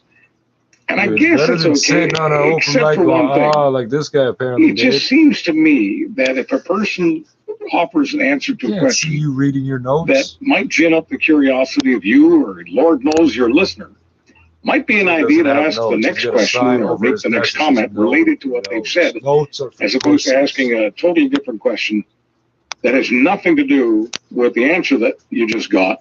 And to me, those interviews, if you want to call them that, I guess they're interviews, they always sound disjointed to me. To me, if something doesn't sound like a real human conversation that would take place, in a bar or a lunchroom or a kitchen table, there's something about it that does, in my opinion, at least, doesn't really belong on the radio. Because to me, radio has to be intimate, it has to be casual, it has to be conversational. So, as someone who is not just a broadcaster but a student of broadcasting, what does it do for you when you hear an interviewer just waiting for the person to finish the answer so they can ask the next question, which has absolutely nothing to do with the answer they just got? Yeah, I mean, I do hear it a lot, and maybe it's only because now I'm learning, and I get to work with so many great seasoned pros who are so good at active listening that the whole idea of writing down questions to them is just unfathomable.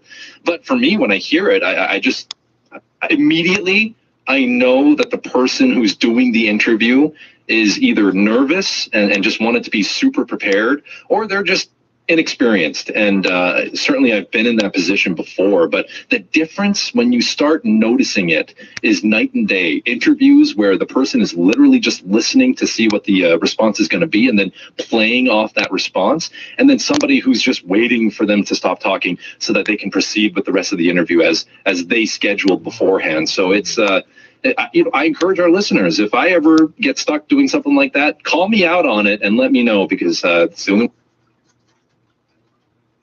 The phone number is, I don't know the number. First of all, the importance of the status of Peru as a mega diverse country. Wow. Peru is a source and laboratory of very important crops for global food production. Did that before. And so this is a heavy responsibility that forces us to undertake ambitious actions aimed at preserving our biodiversity. Along these lines, we'd like to highlight the fact that we have joined the high ambition. So I'm going to go back to burning medicines and blowing the smoke in the sky. So I'm just dealing with my boys and I can hear it. So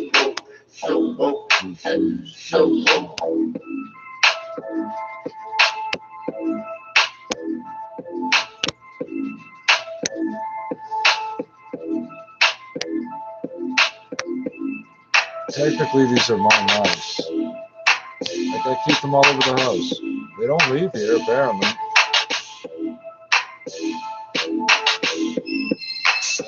Little bastard's getting cocky. He comes out and looks at me from under that door if there's no water under there for him. don't want them finding water in strange places and then coming back to my house to live.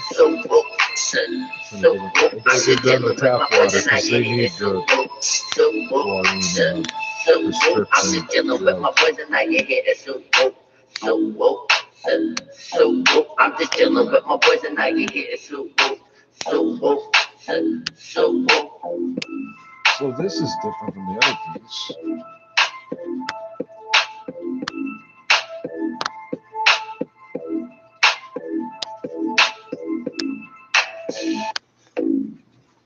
Oh, I can't describe what's going on with my leg. Like, it's leg ulcers developing, but what I mean is the sensation is no shuffling.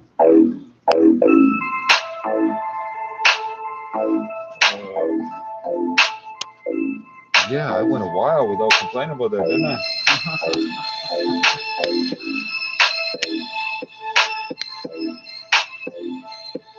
I had the one episodic thing like about a week ago. I'm gonna tell you guys when it was happening, I fucking damn near fell down on the camera.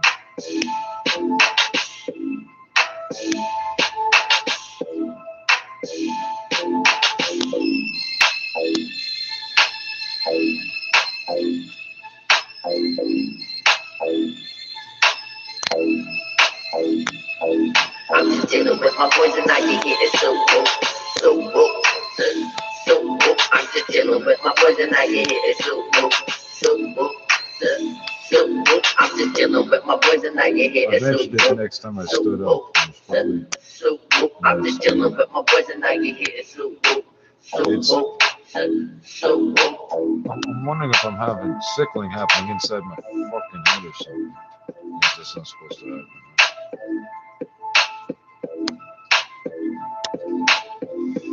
If you get a head injury, anything can happen.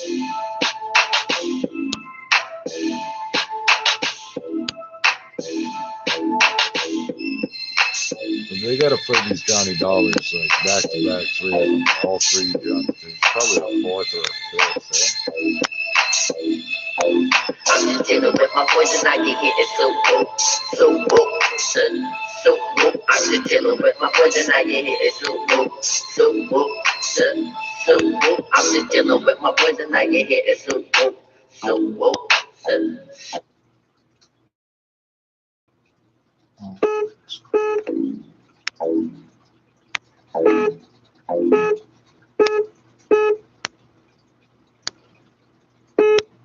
So it's 6 a.m. in Congo. If you want the worst, most horrible news update of your morning. Log on, Stan.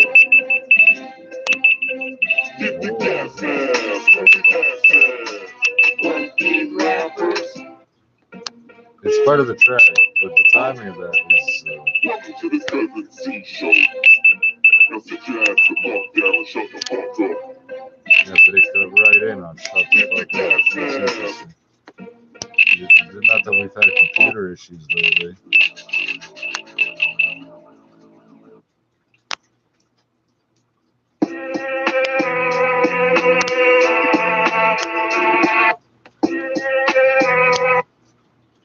Nigga like me, man. I should have just shuffled it from the Yeah, I don't know where I am in this playlist.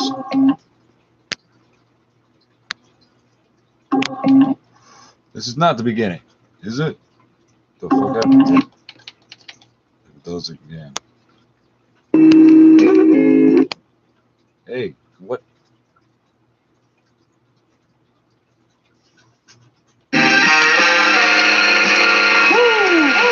Ladies and gentlemen.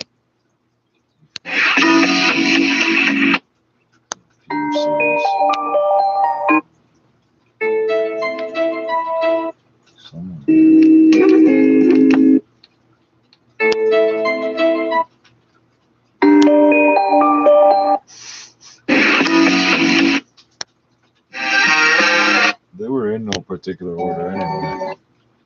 Then I shuffled them. Welcome to Big Bump. See? Nah, hey.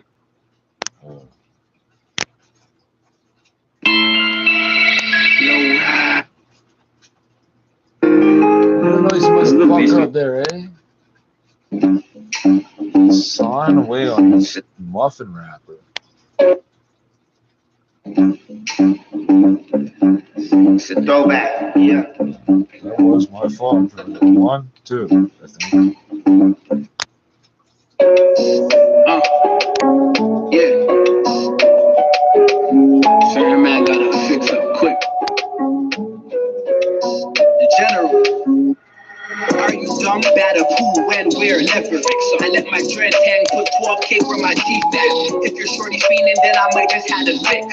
I'm the shopper's jug mark, booming in the 6. How you get it? Out the mud, community housing. North side of the Rex, places you weren't allowed in. Bitches used to laugh at the kid, and I wanna see me. Told her put these on so you can see me coming in 3D. Forrest Gump into the money, you looking like Bueller.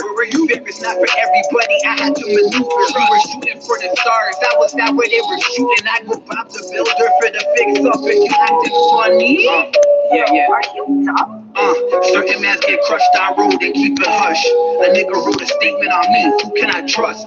My mom's a night in a women's shelter, it was just us. A man trying to come for the kid, I told him head back.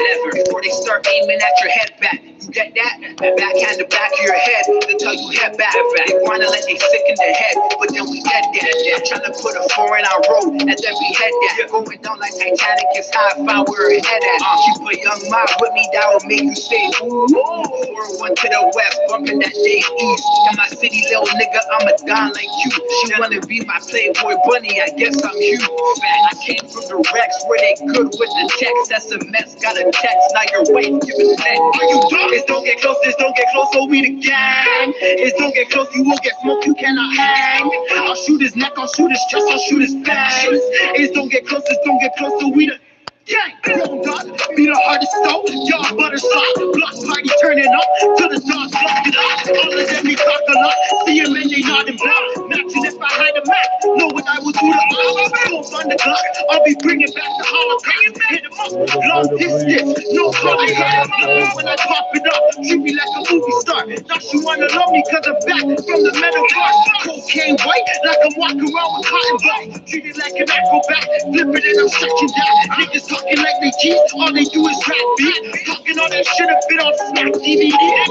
Certain mans get crushed on road and keep it hush. Certain mans get crushed on road and keep it hush. Bad of who, when, where, never. Are you drunk?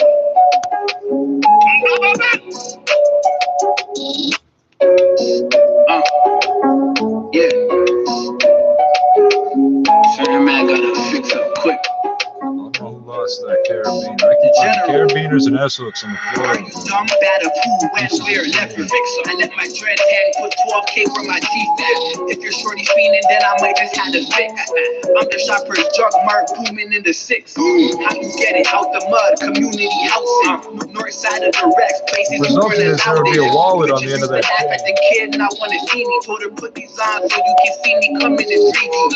Forrest Gump into the money, you looking like Bueller. Where are you? It's not for everybody, I had to maneuver. We were shooting for the stars, that was that where they were shooting. I go Bob the Builder for the fix up if you acting funny. Yeah. Are you dumb? It's a throwback, yeah. Blue pack.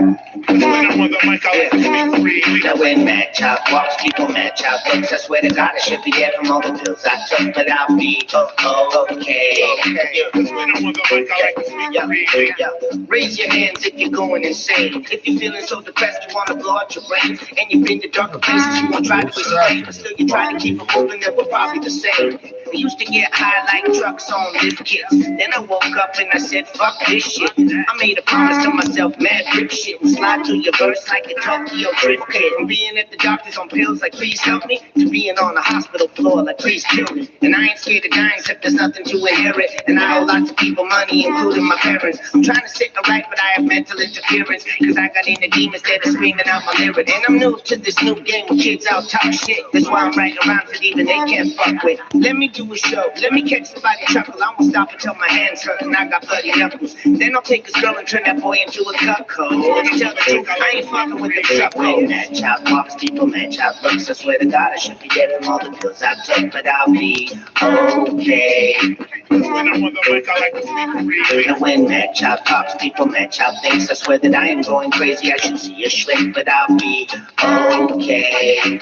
Welcome to Jam Rock, where kids dress like Urkel and they dance to spank rock. Don't they know that mad child fly like Hancock? I'm from Vancouver where the guns go bankrupt. Told you that it's smaller member zones, we can't stop. I'm dangerous like Bangkok. All these little rappers come up fresh up the sandbox. Life a little crazy for me now that I'm bankrupt. But misguided angel breaking out of his handcuff. Shane felt pain like acid raindrops. So Shane pop pills, they'll make your brain rot. Quit now, I'm back conquering like gangers. Corn to a fucking horse like Bangor. When that child walks, people, man, child looks. I swear to God, I should be dead from all the pills I took, but I'll be okay. When I'm on the mic, I like to speak. When that child talks, people, man, child thinks. I swear that I am going crazy. I should see a shrink, but I'll be okay. Yeah. When I'm on the mic, I like to speak. And tell me who should take the title.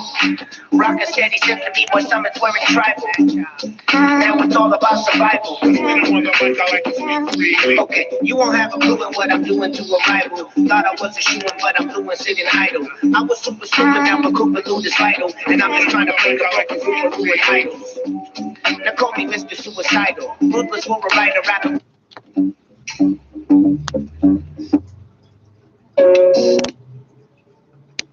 Welcome to Mi'kmaq Matters, a podcast about the Mi'kmaq people.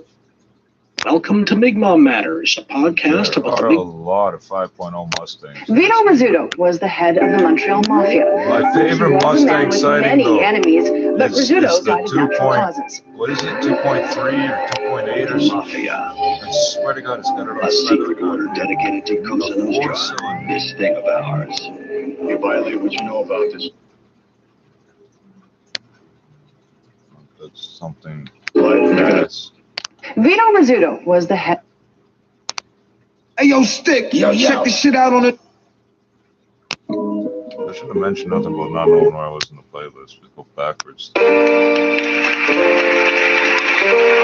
could have swore that was just later. I think Skynet, DJ Skynet. All I have in this world is...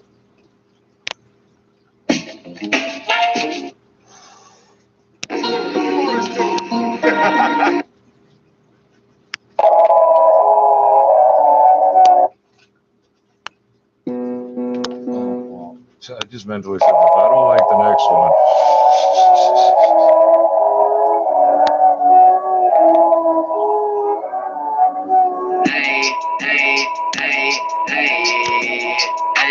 Nothing on my wrist, nothing on my neck, nothing on my fist, it's all on my check.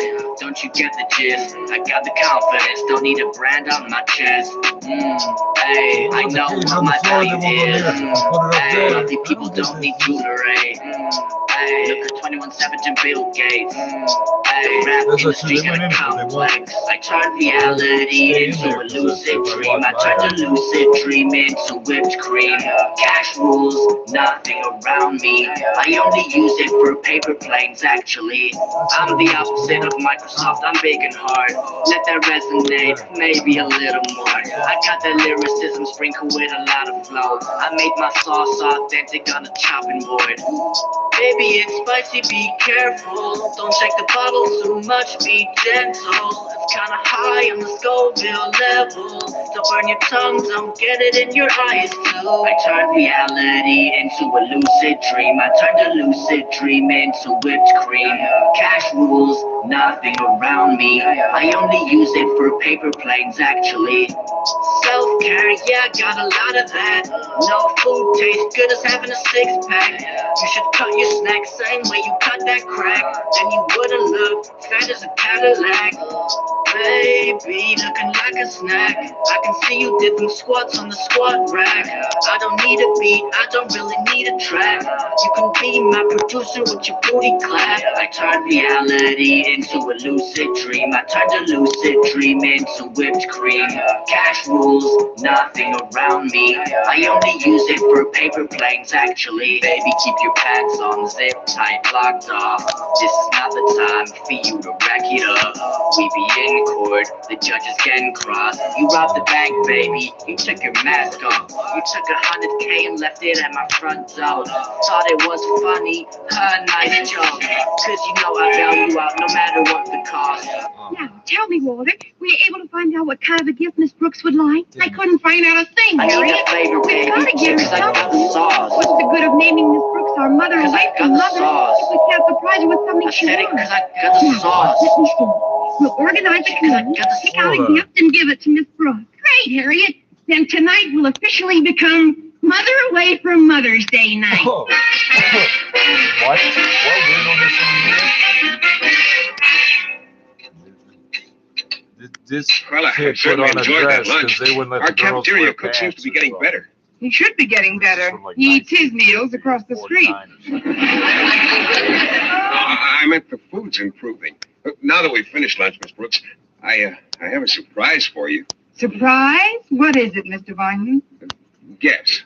One of your guinea pigs died and left you $1 million. No. Then I give up. Well, Miss Brooks, I want you to meet my folks. Why, Mr. Boynton, you've only known me for 5 years. This is I just found out they were coming to town myself. You see, they usually spend Mother's Day with my married brother, but Mom decided that this year it's my turn. To do what? Oh, you mean your turn to spend Mother's Day together? Oh, that's right. Why, you'll love my mother, Miss Brooks. She used to be a school teacher, too, you know. As a matter of fact, she worked herself up until she was a principal.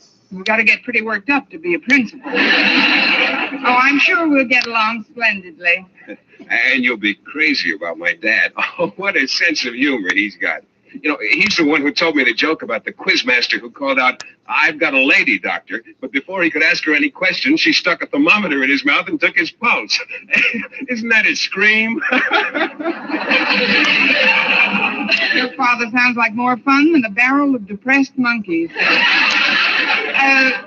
I ask you a rather personal question about your folks, Mr. Boynton? Certainly, Miss Brooks. What is it? How long did they go around together before they were married? 9 years. I see. Folks believed in long engagements in those days, I guess. Well, they weren't engaged until 6 weeks before the wedding.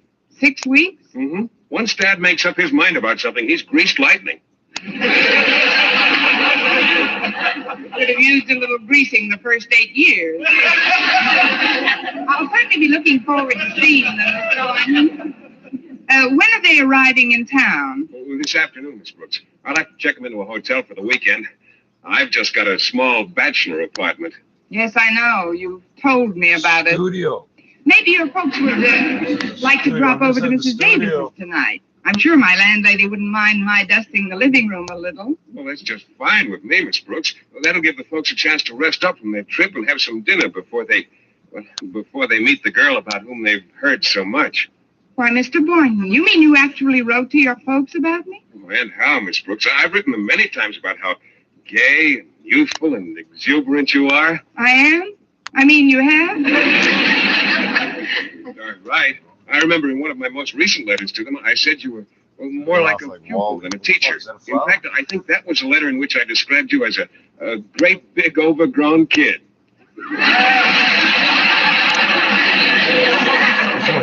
Maybe I better take something. Not interested in learning Korean, then it would just be me speaking Korean to myself into a microphone, and you hopefully following along. But I don't know. I don't think it would be as entertaining. I don't think it would be as special. So that's the reason why I'm really not thinking about teaching Korean on the radio. Maybe down the road. Maybe I'll do it like once in a while if like there's a big Korean news story or whatever, maybe. But I think the plan moving forward is to continue the Portuguese lessons. So Leo and I have decided we're going to try and keep this thing going. We've gotten a lot of emails over the past week of people that wanted to wish Leo well, but also wanted to make sure that they could continue these Portuguese lessons. So we're going to try and figure that out behind the scenes. It's going to take a little bit more planning because I'm not going to ask Leo to wake up on Saturday morning just to teach us some Portuguese, but we will try and make sure that this continues, even if Leo is not technically the regular technical producer of this show. 877-399-9898. We got this one from Trucker Dan saying, 4 hours left of my week here, John. The ice has not been fun. Trucker Dan and all the truckers out there, first of all, thank you. Thank you for doing what you're doing. I know there are certainly large parts of this country still that are basically frozen tundras. And there's still this massive need for you to do what you do every single day, rain or shine, day or night. We need our goods. We need those transport services being continued. So thank you. And I know it can't be easy. I'm sure you're pumping through all the coffee, all the energy drinks, not going on much sleep. But as they say, you know, the show must go on, and it can be a thankless job sometimes, but not tonight. Thank you. Or as Leo would say, obrigado. Yeah, did not. There you go. We got this one from Tina in Calgary saying, hi, John. So and everybody else adopted Leo. a dog, and you had a kid, Leo? right? Do you want me to read that text? I think yeah, Tio means uncle. Oh, uncle. Oh, there you go. Okay, hello. yes. Then please do, because Tina actually went through the entire trouble of writing this entirely in Portuguese. Yeah, I'll read and translate to you. So he says, hi, John and Tio. Sentiremos sua falta em suas seleções musicais de entretenimento único. Obrigado. Que o pássaro azul da felicidade ponha ovos em seu umbigo. Boa viagem, Leo. Tina in Calgary. Now, what she said was, hello, John and Uncle Leo. We'll miss you, and we'll also miss your musical selection, which is very with a single entertainment. Thank you.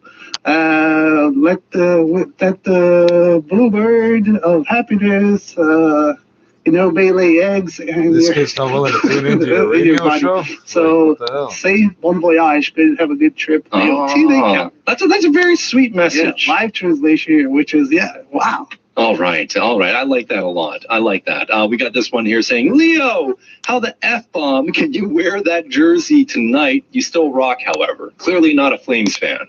Yeah, that's true. I was just telling John, I just wear for the sake of wearing, because if I'm going to wait for this team to be good to wear their product, then I'm never going to wear it.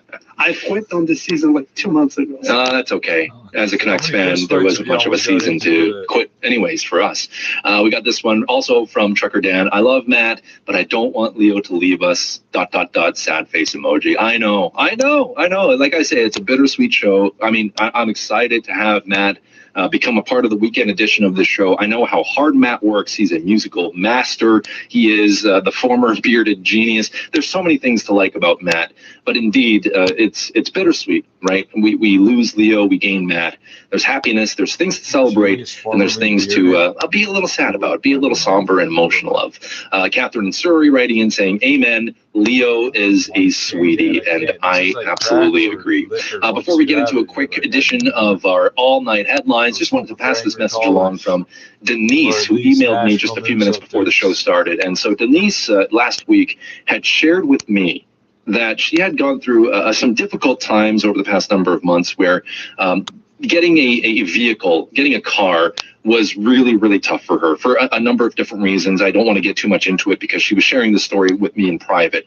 But Denise did share today this news that her siblings got together and bought Denise an early birthday present. Denise is now the owner of a 2008 Nissan Rogue. She writes that I am forever grateful to them for this incredible gift. Denise also adds, sadly, tonight is Leo's last night with you. All the best to Leo in his new position, and best of luck to the team of John and Matt moving forward. Denise then also shared a photo of that Nissan Rogue. Denise, congratulations. What a great act of kindness from your family members like that. That is just incredible stuff. I think over the past year, certainly for me, and I hope for you, I have learned so much more appreciation. I've gained much more appreciation for family because I haven't been able to see them. And I know a lot of people are also in the same boat. But what we do have is small acts, whether it's a phone call, a text, an email. Stay strong. We're all gonna fall back. Yes, Mrs. Davis, you're a wicked cat and get under the nose. Oh, you'll have to forgive me, Mrs. Boynton. I didn't expect you until after dinner. I'm perfectly all right, Mr. Brooks. As a matter of fact, I owe you an apology for not recognizing you. But it was rather dim in here, and Not dim enough. Where's Mr. Boynton?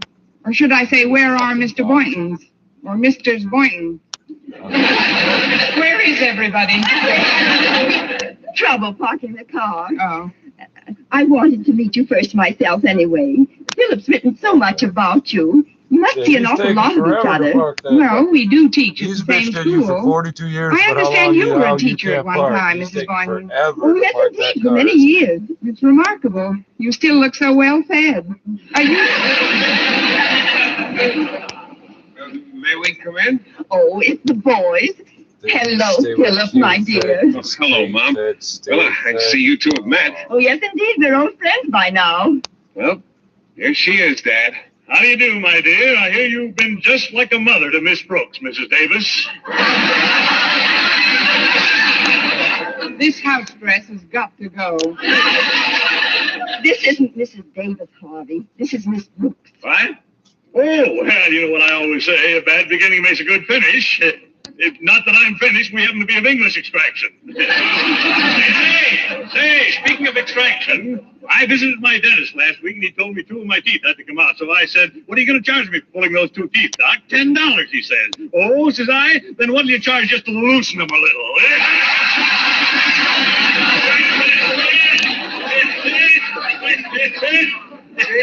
I told you. Oh, what a sense of humor. He's hot stuff, all right. Why, it sure is. But why are we all standing out here in the hall? Yes, let's all go and stand in the living room. Just follow me. Well, here we are.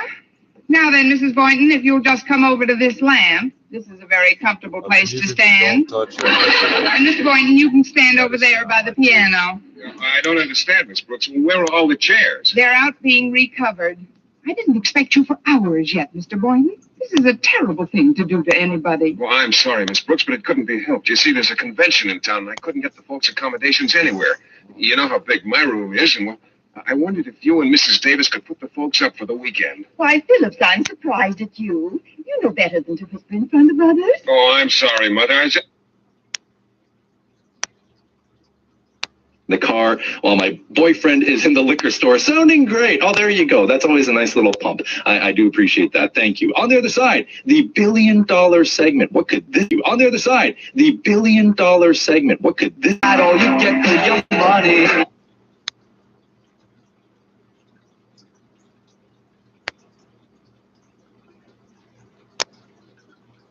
Room. That's perfectly all right. Oh, dear, the upholsterer. You folks must be tired after your trip. I watched the chairs be all fucked up. There. Chairs be all fucked up, but the kid. Oh, she was only kidding, Mrs. Boynton. Mrs. Davis, welcome. Freshening up with that. Yeah, I know. Cut it out, Dad. Yes, cut it out, Dad. And the kid that drives you to school will be the one that comes up with some wacky solution.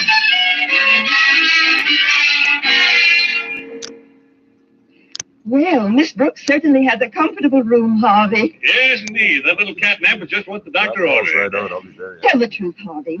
Don't you think Miss Brooks is setting her cap for Philip? Oh, is that a cap?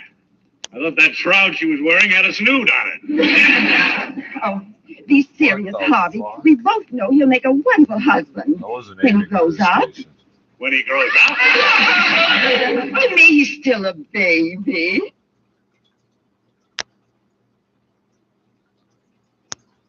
Distinguished guests, ladies and gentlemen, let me start by underscoring that Kenya aligns itself to the statement delivered by His Excellency Ifran Ali, President of the Cooperative Republic of Guyana, on behalf of the Group of 77 and China. Mr. President, it gives me great honor to participate in this summit this year that marks the super year for biodiversity and nature. The year has provided us opportunity to get back on track on both biodiversity and nature. The theme for the summit, therefore, urgent action on biodiversity for sustainable development, speaks volumes to the challenges we face and the role we must collectively play to execute the global responsibility. Being one of the 10 mega-diverse countries in the world, recognizes the critical role of biodiversity in supporting cultural, economic, environmental needs, including sustainable development. However, these vital resources are at the state of global emergency primarily because of human activity. The rate of biodiversity loss, habitat fragmentation, degradation, pollution, and species extinction, as well as disasters linked to climate and extreme weather, such as heat waves, floods, are causing mass destruction across the world. In the process, this mass destruction is compromising the primary safety nets that provide for lives as well as livelihoods. It is therefore critical that the United Nations UN Habitat and the United Nations Environmental Programme Unit, among other global bodies, such as the Convention of the International Trade on Endangered Species, are empowered to take up the challenges in a holistic manner. Mr. President, as a nature-based economy, Kenya in 2017 imposed a ban on single-use plastics, and later in 2018 imposed a moratorium on logging, which has resulted in enormous benefits for our environment. Furthermore, Kenya has sought fundamental action in the green premised on clean energy, increased forest cover, conservation, as well as the sustainable use of oceans to protect our biodiversity.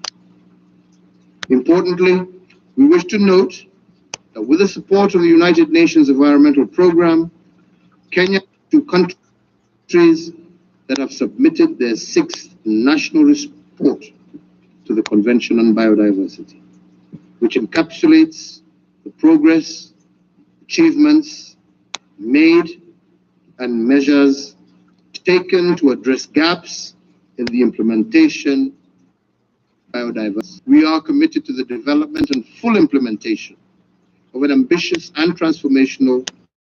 We are committed to the development and full implementation of an ambitious and transformational framework for the adoption of the 15th Conference of Parties to the UN Convention on Biological Diversity. This will be key to reaching the SDGs, informed by the best available science, research, and traditional knowledge. In this regard, Mr. President, we call for urgent action to halt and reverse the destruction of nature. This will accelerate the achievements of the Sustainable Development Goals and the biodiversity targets that expire this year. We must all, Mr. President, with scaled-up ambition, through partners and cooperation. Mr. President, we must build back better and smarter, as long as it is no longer business as usual, but rather. Man goes on to write, I worked at Marlborough Mall in Calgary back in the day. The loss prevention officer from Sears was a Korean-Canadian gentleman. Awesome, humble guy. He would thank you for talking with him. I will always remember him. I'm glad you had a good experience like that. My dad, actually, his first job in Canada was working at a mall, not as a loss prevention officer, but instead as a custodian, a janitor. And it was a very, humble beginnings type of job. But, he always did share with me that it was a great experience for him just to see all the different families and all the different backgrounds that people had in one place like that. And that's That's Canada in a bubble. You know, that's Canada in a nutshell. So I think it's a good learning experience. 877-399-9898. Let's connect with Fraser. Fraser, currently working on the 401. Fraser, welcome to the shift. Hey, glad to be here. Are you guys doing okay? Yeah, I'm doing okay. What's on your mind tonight? We're giving kudos to our truckers for getting our goods delivered on time and wherever they're going. We're working out here on Wiseman 401 in the Milton area, on 401 in Milton, Mississauga area. Right. And we have lanes closed, 2 lanes or 3 lanes coming through there. And by golly, those truckers never slow down. They tailgate each other. I bet you some of them can't even see the license plate in front of the person that they're following. It's absolutely unbelievable. They don't respect our construction zones when we got dozens of guys working here right, beside the traffic. And I wish they would just respect our construction zone. Fair and enough. The speed limit in certain areas is reduced down to 80. Nobody ever does 80 through here. It's 110, 120, whatever they can give. And it's just sad that they do not respect our construction zones, not just here on the 401, but all over the 400 series highways and anywhere else. It's brutal and it's sad, and I wish they would just slow down a little bit. It's not going to take all their time away from their shift. Well, Fraser, I do appreciate you calling in with an honest sort of observation like that, because I think you bring up a fair point. Obviously, a lot of those guys that you work with, the people that you work with, hey, they have families too, right? And you all want to go home at the end of the night, and you want to make sure you don't have to end up in the hospital because, some idiot or some jerk was blowing through the construction zone and made a huge mistake, and all of a sudden people are getting hurt as a result of that, right? You just want to do your job and then make sure you can get home in one piece. And I totally get where you're coming from. And I guess all I would have to say to that is that I guess we have to be careful generalizing, because there's good drivers and there's bad drivers, and that's even outside of just truckers. That's like everyday people. Right? Like, we know there's good people that follow the rules and they're careful. And then there's the reason why distracted driving laws are still like so commonly being broken. People are on their phones, people aren't paying attention. There's so many different things that are happening. And I'm sorry, man, because it probably isn't easy for you and your crew to be working like that and not getting the rightful respect that you deserve when you're out there. Yeah. I think Fraser. So many accidents. It's been unbelievable, and the majority of them have been truckers. Honestly, they've been truckers that have been. I'm looking right now. There's a FedEx truck right up the rear end of this guy that's in front of him. It's like he's freaking pushing. Fair enough. Let me share this with you, Fraser. I just got a text from Trucker Dan, and he said, this is an extremely good point. When you're in a construction zone, move over and slow the hell down. Both people have families to go home to. 5 minutes is not going to wreck your life, but it could destroy so many different people. So, Fraser, appreciate that. Oh, of course. And I appreciate you for calling in, because this is a real problem. And I'm sorry that it happens probably way more regularly than it has to. I hope you and your team stay safe out there tonight, but I do thank you for calling in and listening tonight. Cheers, Fraser. Thank you so much. Enjoy. Take care now. That's Fraser working on the 401. Anyone in that area, hey, just slow down tonight. Slow down. It's a Friday night, or I guess a Saturday morning, and we all want to make sure we get from point A to point B, and we don't want there to be traffic jams. We don't want to sit and wait because time is of the essence. I get all these things. But when there's crews doing construction, when you see those yellow lights on, when you see the pylons around you, isn't that like the #1 clue? You got to slow down. You keep moving. You have got to slow down. I think one of the most effective advertising campaigns I've ever seen is when I'm driving through the highway and they've got those big billboards with the construction workers, whatever the correct term is, and it's not like an adult construction worker. It's usually like an infant, whether it's a baby boy or a baby girl, whatever, and they're wearing the high vis vest. They've got the helmet on, and I think the message just simply reads, "Please slow down. We have families as well." I think that is so powerful, and I hope that people, when they see those signs, and when you see those messages, that it gets through, and you start taking your foot off the pedal just a little bit. So I got nothing but respect for people that work in both trades. Construction workers, certainly. You also work night and day, rain or shine. Truckers have a deadline, a lot of them, and they don't have a ton of time. So for them, they always want to make sure they just hit their goal as quickly as possible. And certainly the weather conditions make it a little bit tricky sometimes. But at the end of the day, I think we can all agree, you got to be careful when other lives are on the line, when other people's well-being is in your hands. Just got to be careful. 877-399-9898. Getting a lot of reaction already in the text message inbox. We've got some people saying, I agree, we got to slow down. Other people saying, this is kind of an overinflated issue. Whatever you might have to say about this, just remember, we all got families. We all got families, and we all just want to be okay. We all just want to get home. We all just want to be back in our beds every single night. That's all. 877-399-9898. Sean from Cloverdale saying, how do you say, thank you, John, your attitude would save humanity? Maybe that's a request later on for learning Portuguese, because, if that's something you want to learn, great. I don't know if I would save humanity at all. I'm a pretty thin dude. I don't know if I have the kind of strength that I could try and muster to save anybody, but I do appreciate that. It's a nice little tire pump. It's been a busy week at home, moving, packing, doing all those things. So I will happily take any compliments you are throwing my way. Dale in Calgary says, I appreciate what you're saying right now. A lot of crews, a lot of first responders are in danger also. That one from Trucker Dan. Again, there's so many different things to remember. Sounds like you might have some useful advice.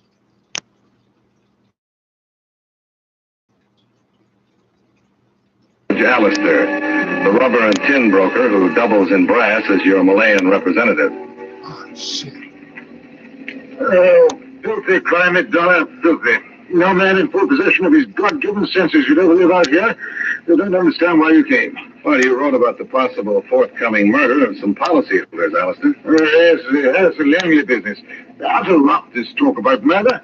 Dismal obsession and disordered mentality. I wrote that letter only in the line of duty. You don't think there's anything to it? Oh, beastly nonsense. The jungle's breaking Langley down. He's a weakling to start with, no moral fiber. Turn that fan up a bit, huh? Yes, fellas disintegrating under the strain of trying to run that rubber plantation. Then there haven't been any attempts to kill Langley or his wife? No, sheer delusion. Concept in a diseased mind. Checked with the police, no reports made. No, jungle's got him. That and the filthy terrorists. His plantation's in terrorist country? Sundown some 45 miles north of here. Everything north of Kuala's in terrorist domain. Filthy blighters, ambushing traffic, attacking villages, plantations, murdering, burning, slashing rubber trees. No man's in his right mind would live in this filthy country. Yeah. How do I get out there? Well, they hired armored car. Only way to travel through the jungle. Take your own chances up. Might be blown up by landmines. I won't take any responsibility. I'm not asking you to. So, you make your investigation if you have to, Dollar. Won't get you anywhere. Utter waste of time. Then go back home to the States, out of this filthy climate, beastly country. Uh-huh. If you hate this country so much, Alistair, why do you stick around? Well, good question. Asked myself that many times. Always came up with the same answer. What's that? Making too much money. Well, that sounds reasonable.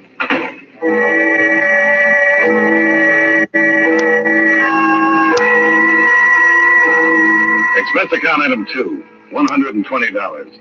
Rental of a 1949 Ford, completely equipped with armor plating and bulletproof glass. The jungle trip was hot but fairly uneventful, and only the barbed wire enclosure and the armed Malayan guards at the entrance to the Sundown Plantation gave evidence that this was anything but a quiet, peaceful land. Good afternoon, Juan. May I have your identification, please? Yeah, sure. Here it is. $1. You're here to speak with Juan Langley? That's the general idea, yeah. Hopefully, issue. I don't know too much about the transportation industry, so I don't want to pretend like I have all the answers, but certainly I think the industry could probably use more of a standard approach so that all drivers, all people in the industry are given good pay, but also given... The stress on it is unbelievable, and it all boils down to us, right? And as drivers, to make it all be tickety-boo. Right. When... Nobody drives. That's the reason. I know that's the reason that we all have this crash up. Yeah.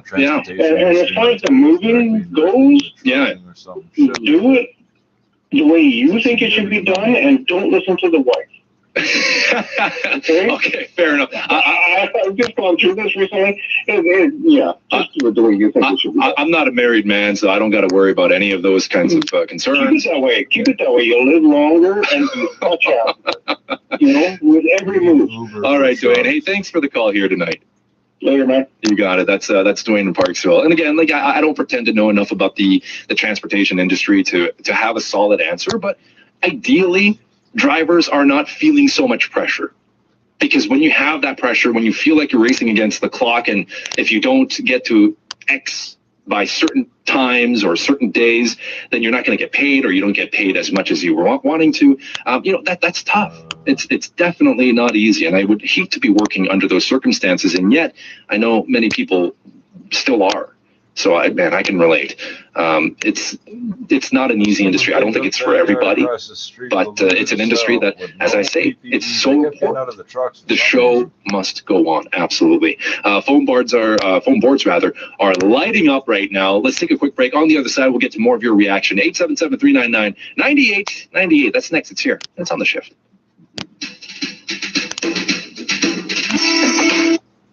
That sounds horrible. Over there. Right, we already know what that's going to be. We know what this is going to be. Damn. Forest degradation, a mechanism developed by parties to the United Nations Framework Convention on Climate Change. This program is aimed at discouraging deforestation, conserving already existing forests, enhancing carbon stock, and mitigating climate change impact. We have also facilitated the designation of Finima Nature Park in Bonny Island, River State, as the 12th Ramsar site of international importance. The government is equally incorporating into tourism sector through a national program targeted at combating illegal wildlife trade and trafficking in 2 pilot protected area sites, namely Gashaka Gunti National Park and the Elkhorn Games Reserve. In fulfillment of our international obligations, Nigeria is expediting the process of accession to both the Nagoya Protocol on access to genetic resources and the fair and equitable sharing of benefits arising from their utilization, as well as the Nagoya Supplementary Protocol on liability and redress to the... That might help clarify things in a hurry. Okay. I'll be outside in the Jeep, Mr. Dollar. I'll take you on a personally conducted tour. That way you'll be sure of getting the truth from once. Well, there's part of your answer. Yeah, how's that? Well, it's obvious, isn't it? Crawford's in love with my wife. They've been carrying on behind my back for months. That one has a motive for trying to kill me. It's Crawford. Yeah, or it could be the other way around.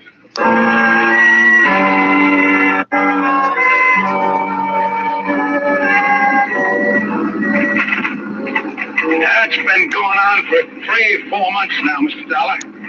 This crazy idea Mr. Langley has that somebody's trying to murder him and his wife. What makes you think somebody isn't? Hey, he says he gets threatening notes and telephone calls. Only nobody else has ever seen them or heard him talking to anyone. Now, what about Mrs. Langley?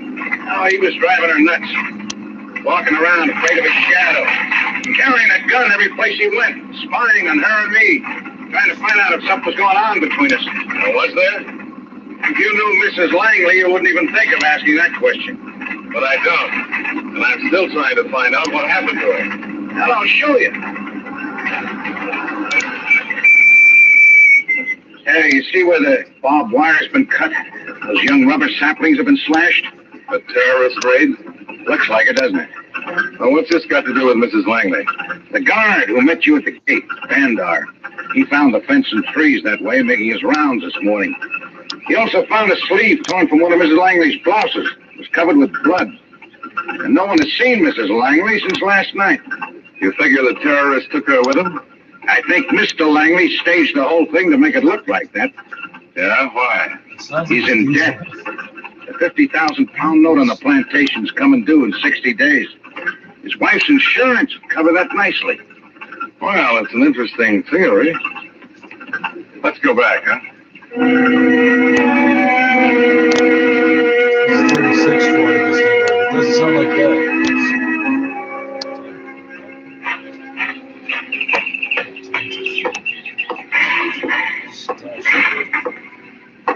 Where's Mr. Langley, Bandar? He has left for Kuala Lumpur, sir, some 10 minutes ago. Why? Did he say? Oh, no, sir. I only know that one Langley received a telephone call, and then he left. Did he leave any message for me? I do not know if it was a message, sir, but he made some strange comment concerning yourself. Uh-huh. What was it? He was rather excited. I did not get all the words, but it was something about giving you something to really investigate. And that was all? Yes, sir, that was all. Then he took a .45 caliber automatic from the gun rack and left. Where's the phone, Bandar?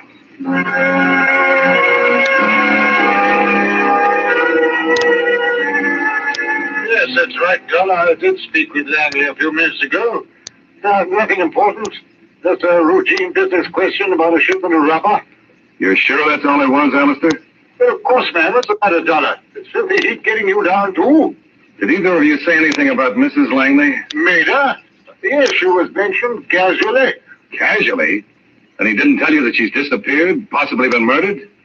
You being serious, Dollar? Did he tell you anything about it? No, not a word. Matter of fact, I was the only one who mentioned Maida. Perfectly casual reference, as I told you. Well, what did you say, Alistair? Merely that I just finished having a drink with her at the Coliseum bar.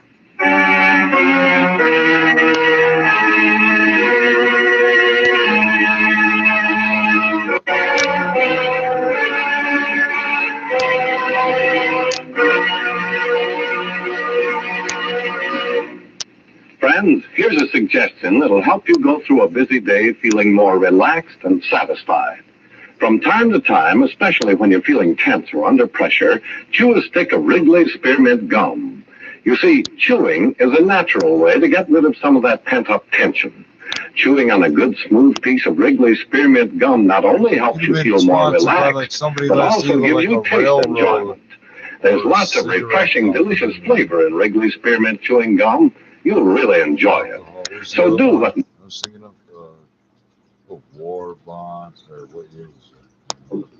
And the largest world heritage site. People represent 11% of our EEZ, which exceeds SDG 14.5 and IG 11 targets.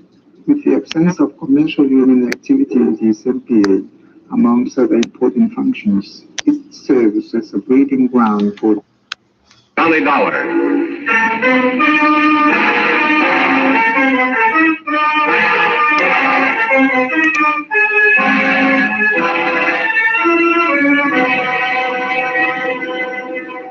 I managed to get back to Kuala Lumpur in about half the time it had taken me to get to the plantation. George Alistair was still grumbling about the climate, the country, and being involved in the Langley affair. Oh, confound it, Donna. I told you Langley was disintegrating, but I didn't think he'd ever take a gun and go hunting his wife to kill her. Has he tried to get in touch with you? No. But he knows you saw Mrs. Langley at the Coliseum bar. Well, yes, I told him that on the phone. Did she say anything about a raid at the plantation? About an attempt to kill her there? No, not a word. Claimed she was in town on a 2-day shopping trip. Seemed cheerful and happy. And she's staying at some hotel, huh? Mm-hmm. Room 22 at the Crown House. Small, reasonable rates. She usually stays there when she's in town. Mm-hmm. But you better call the police and brief them while I'm on the way over. The sooner Langley's picked up, the better. Yes, of course. Oh, by the way, Alistair, you wouldn't happen to know who holds that 50,000-pound note against Langley's plantation, would you? Why, yes. I own the note. Why? Just curious.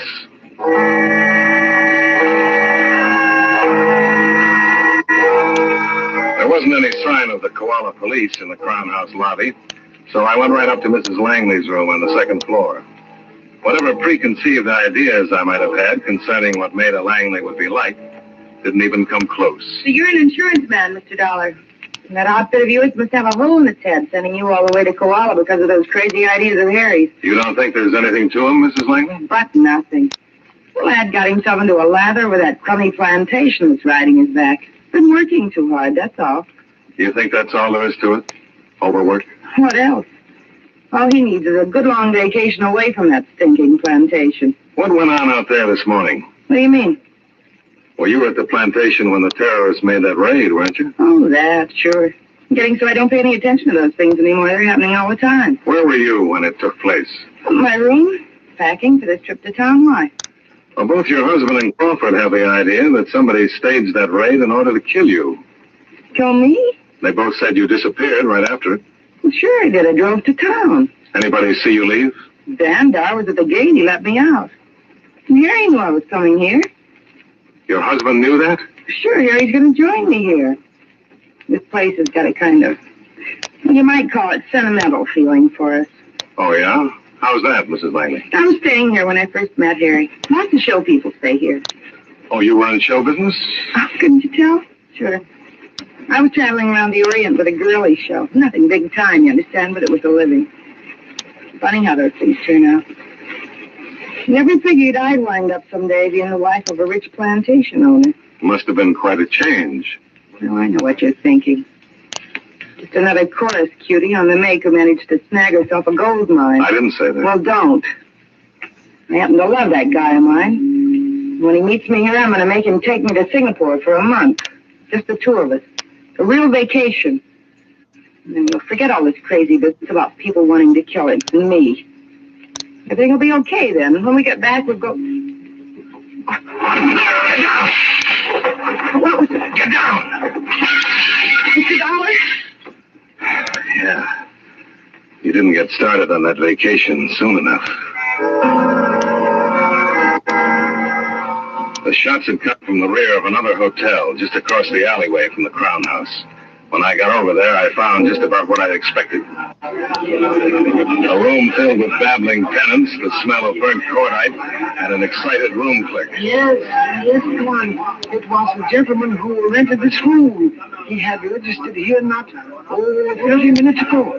I do not understand why he's not here now. Happen to remember his name? Oh, yes, Tom. I take great pride in my work here. I remember the names of all the hotel guests. Well, I'm only interested in one. The man who rented this room. Oh, yes, I remember quite distinctly. He registered here under the name of Harrison Langley. I went back to Maida's room to get her out of there and under police protection. I could have saved myself the trip. She was gone. I spent the next 3 hours going round and round with the Koala police. Eventually, they decided they'd try to pick up Langley and see what they could do about protecting Maida. Expense account item 3, $10 for a double scotch on the rocks and a half-eaten dish of mame at the Coliseum bar. I don't think the bill would have run that high, but when I saw the face in the crowded bund outside the window, I didn't feel like waiting for change.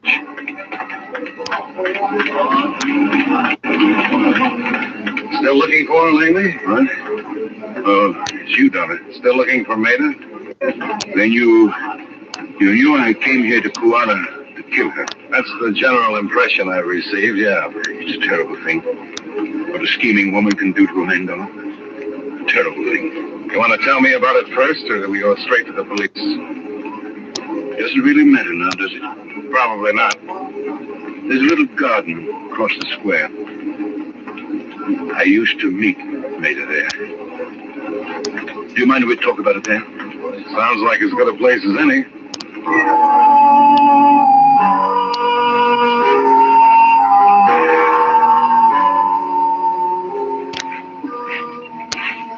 I don't know, Donna.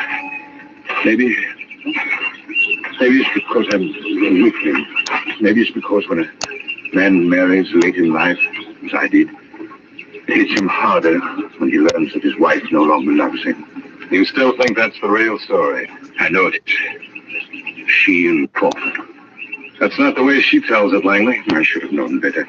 The cheap, dense old tramp. She only married me for my money.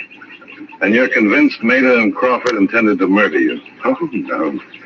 Don't underestimate my sweet, darling wife, Donna. She didn't want me killed. Then Crawford could force her into marrying him. No. All she wanted was to have me adjudged mentally incompetent. Then she'd have control of my money and no strings attached. That's why she was so brazen about her affair with Crawford.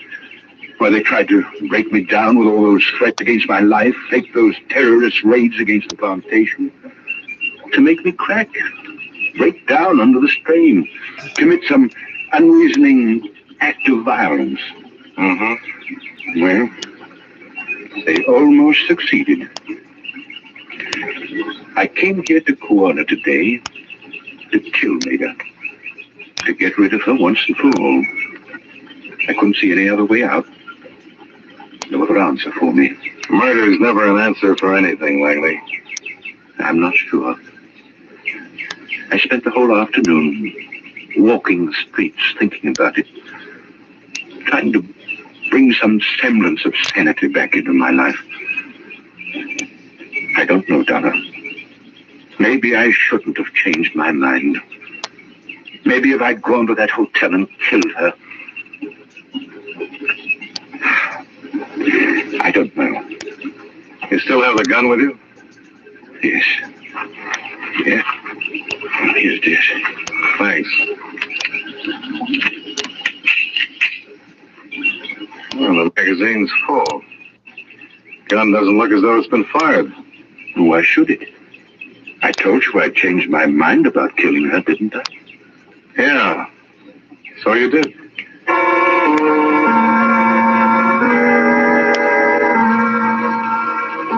I asked Langley to wait in the garden and went across to the Coliseum Hotel, where I made 3 quick phone calls. The first was to the Koala police. They told me the slugs they dug out of the wall in Maida's hotel room were .38 caliber. The second call was to the Sundown Plantation. Yes, sir. That is correct. One Langley's wife left the plantation early yesterday morning. Then why did you tell me she disappeared? It was at her request, sir. She said to tell everyone that. She was planning some surprise for Tuan Langley. Uh-huh. What about Crawford? Is he around? No, sir. He left for Kuala Lumpur shortly after you did. Did he say when he was coming back? He returned by midnight tonight. Uh-huh. He had a gun with him, of course. Yes, sir. He not only took his, but also Tuan Langley's .38 caliber Webley. The third call was to the room clerk of the hotel where the shots had been fired.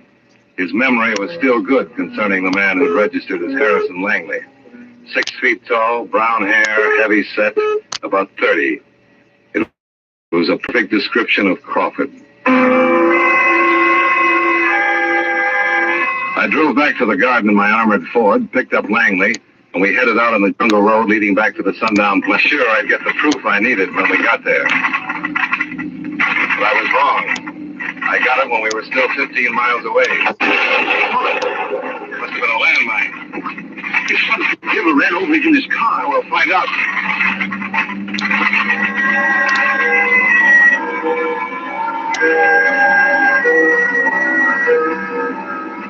There it is, Donna. An armored car. Blown clear off the road. Yeah.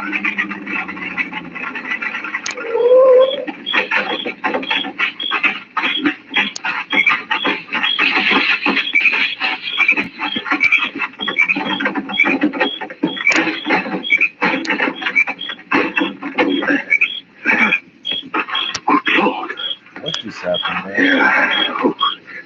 Dog, is there any? Not a prayer for either one. The gun he's wearing. It's my Webley. I know. He used it this afternoon. Looks like I was the target and not Maida. So, she died out here like this. Instead, cheap Corpus girl. All she wanted was money. So she married for it. But that wasn't enough. She had to scheme and connive to break me down, destroy me. So it could be all hers, alone. Well, she didn't succeed, Dora. And I'm well rid of her. She deserved to die like this by violence. Just another dead animal in the jungle. Mr. Langley, let sheep no good train. That's all she was. Believe me, I'm well rid of her. Well rid of her. She deserved to die like this. Nothing but a cheap, cold-blooded...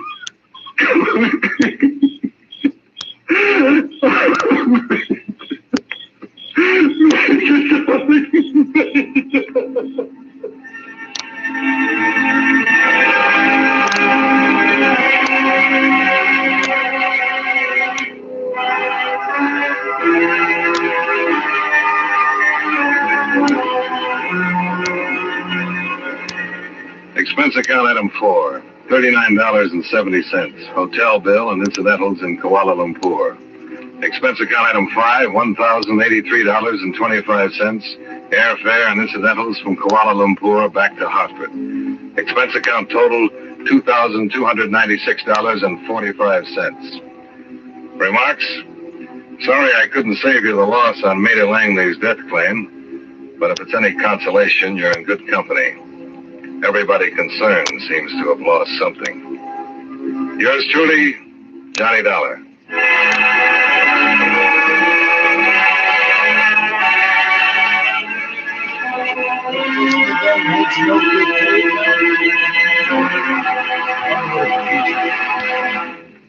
Friends, when you've got a package of Wrigley's Spearmint Chewing Gum with you, you're all set for refreshment and enjoyment at any time. At work, at home, in your car, wherever you are. Well, you're me. Your contribution to the Cove Vacation Party.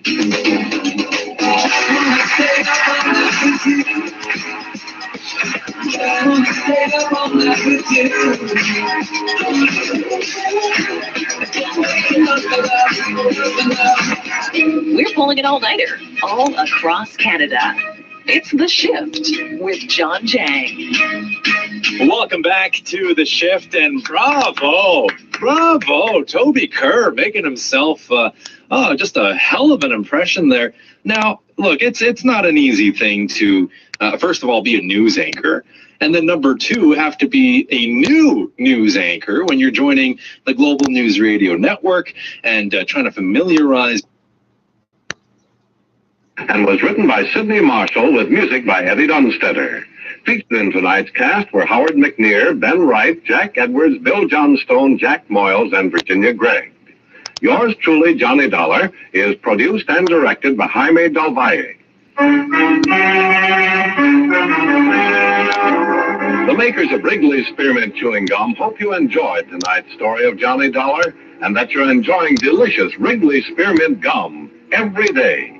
This is Charles Lyon, inviting you to join us again next week at this same time when from Hollywood, John Lund returns as yours truly, Johnny Dollar.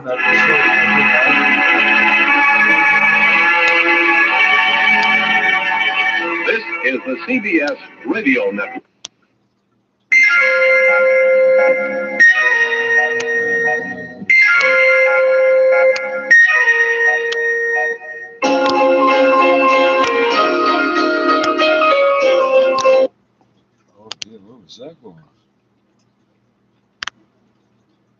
Why I come here. I come twice a day so I can keep up with my studies.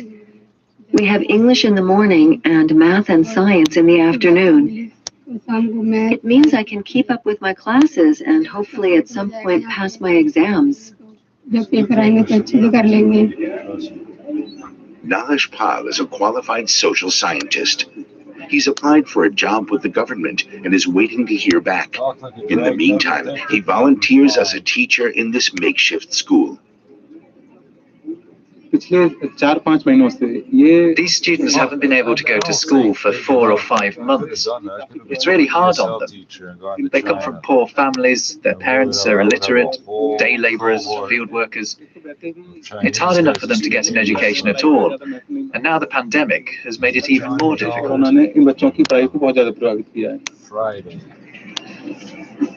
Poonam goes home at midday. Her parents are hard at work on the fields, harvesting okra. Her mother has been up since dawn and expects Poonam to help out. I helped out with the harvest yesterday, and today I also have to help.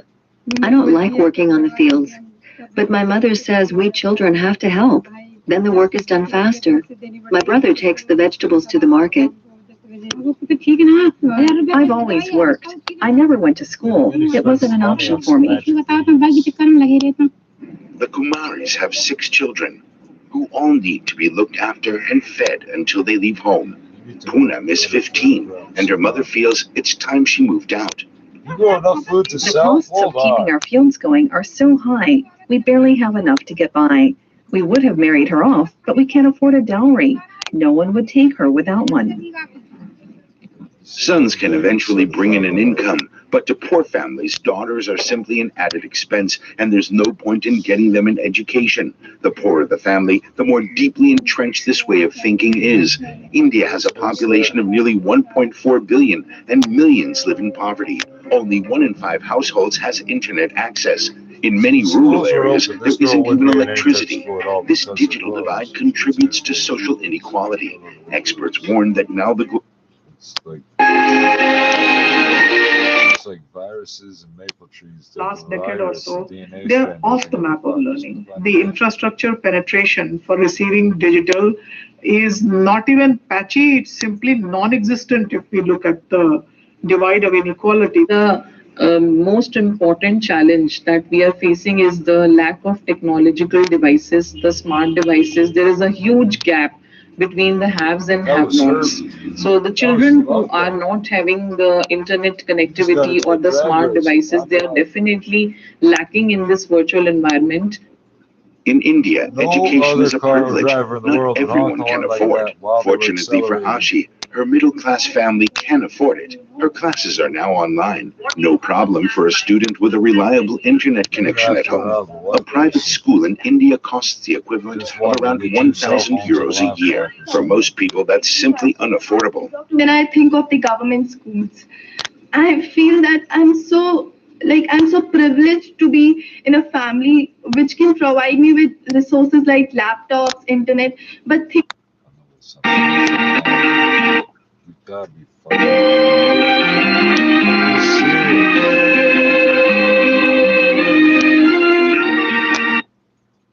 tonight, but certainly it's hard to ignore when I know there's a lot of people facing difficult times right now, simply because they look a certain way, or they're from a certain place, or they happen to love certain people. It's a tough time out there, and I think we've heard it. It's so funny when we juxtapose how close we are with social media, how close we are with technology, that we can literally be face to face with somebody who's halfway around the world through a screen in a moment's notice, whether you get to leave and yet jail or not. It seems like our society, I don't know, our generation is more divided than ever before, and that just feels so awkward. I don't have an explanation for it.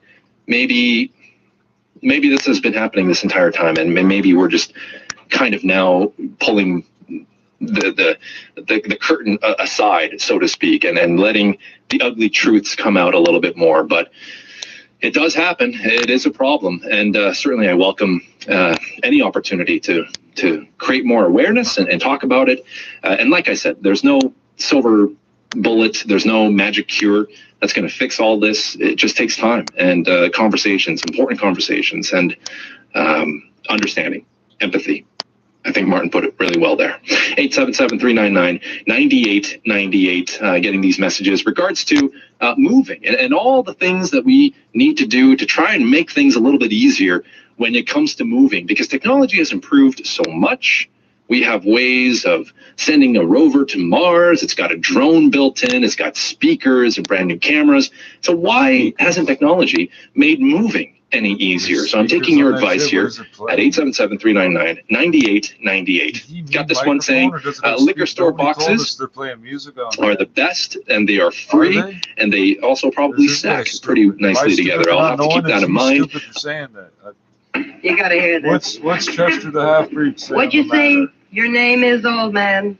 Man, I ain't so old. My name is Nip Colors. Nip Colors? I ain't a day over 60. Or a day under. Tell me, how come you never been to Dodge before? Well, I only just bought me a ranch down on Crooked Creek. What's that got to do with it? I ain't never been in Kansas before. I made my money mining out in Arizona. I'm rich now. My ma died. You mean your wife? No, Ma, my mama. Mama, she was real old. She kind of crippled up, but she died, and now I can get married. You mean that a man your age has never been married? I was, but she died a long time ago. You have any kids? Some, but they all run off soon as they got big enough. This is kind of sad. Yeah. So you come to Dodge looking for a wife, huh? Yeah, I'm going to find me one, too. What makes you think you're going to find one here? Well, there's women here. I figured I'd look them over. And take your pick. Well, how else? Listen, there isn't enough gold in the world to get me to marry an old, ugly coot like you. Me either. You're about as romantic as a turkey buzzard, huh? Why, I've seen water dogs I'd sooner cuddle. I wouldn't get any closer to you than I am now to save me from hanging. Olive, that's me. Well, look at him. You can't help it. I mean, you don't have to talk to him like that. He's an old fool. He isn't doing you any harm, Kate. No, I don't mean to do no harm. Well, but I gotta find a wife. You don't need a wife. You need a bell around your neck and one leg tied up. I've had enough of this. I'll handle this. Olive, you and Kate get out of here and leave him alone. What? You heard me? Get out, both of you. Since when did you start running things around here? You ever see me fight? Kitty, will you take it easy? You girls will look like scarecrows when I'm done with you. You're first, Olive. Get up. Look, I don't want any trouble with you, Kitty. And get away from this table. On we go. You too, Kate. I'm in the chairs. Sure. Boys, right? We don't want to talk to him anyway. You gotta excuse them, mister. They learn all that talk from the cowboys and such that come in here. They said that your name is Kitty? Yeah, that's right. Well, you're very nice, Kitty. Oh, sometimes a woman can handle women better than a man can. You're pretty, too. Yeah. Well, you better stay out of here and then go look for a wife someplace else. Well, I don't have to. What? Not now. I found one. Yeah. You? Me? Sure. I didn't want either of them to. I was just looking them over, but I like you fine. You make a good wife. Now, look, Nip, don't you go getting any ideas. It's okay, Kitty. I'll take care of everything.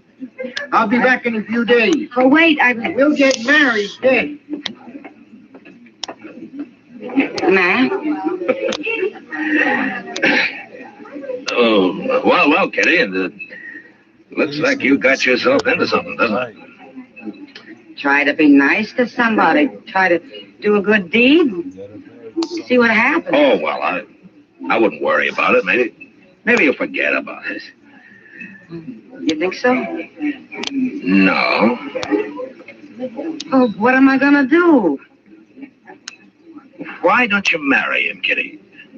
You ever seen me fight? Now, kitty.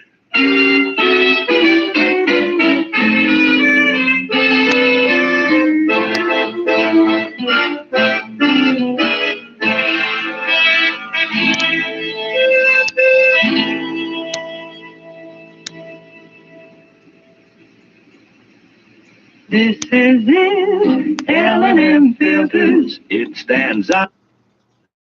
It's about not taking yourself too seriously, belting out, not always being a great singer, but having the confidence to do it.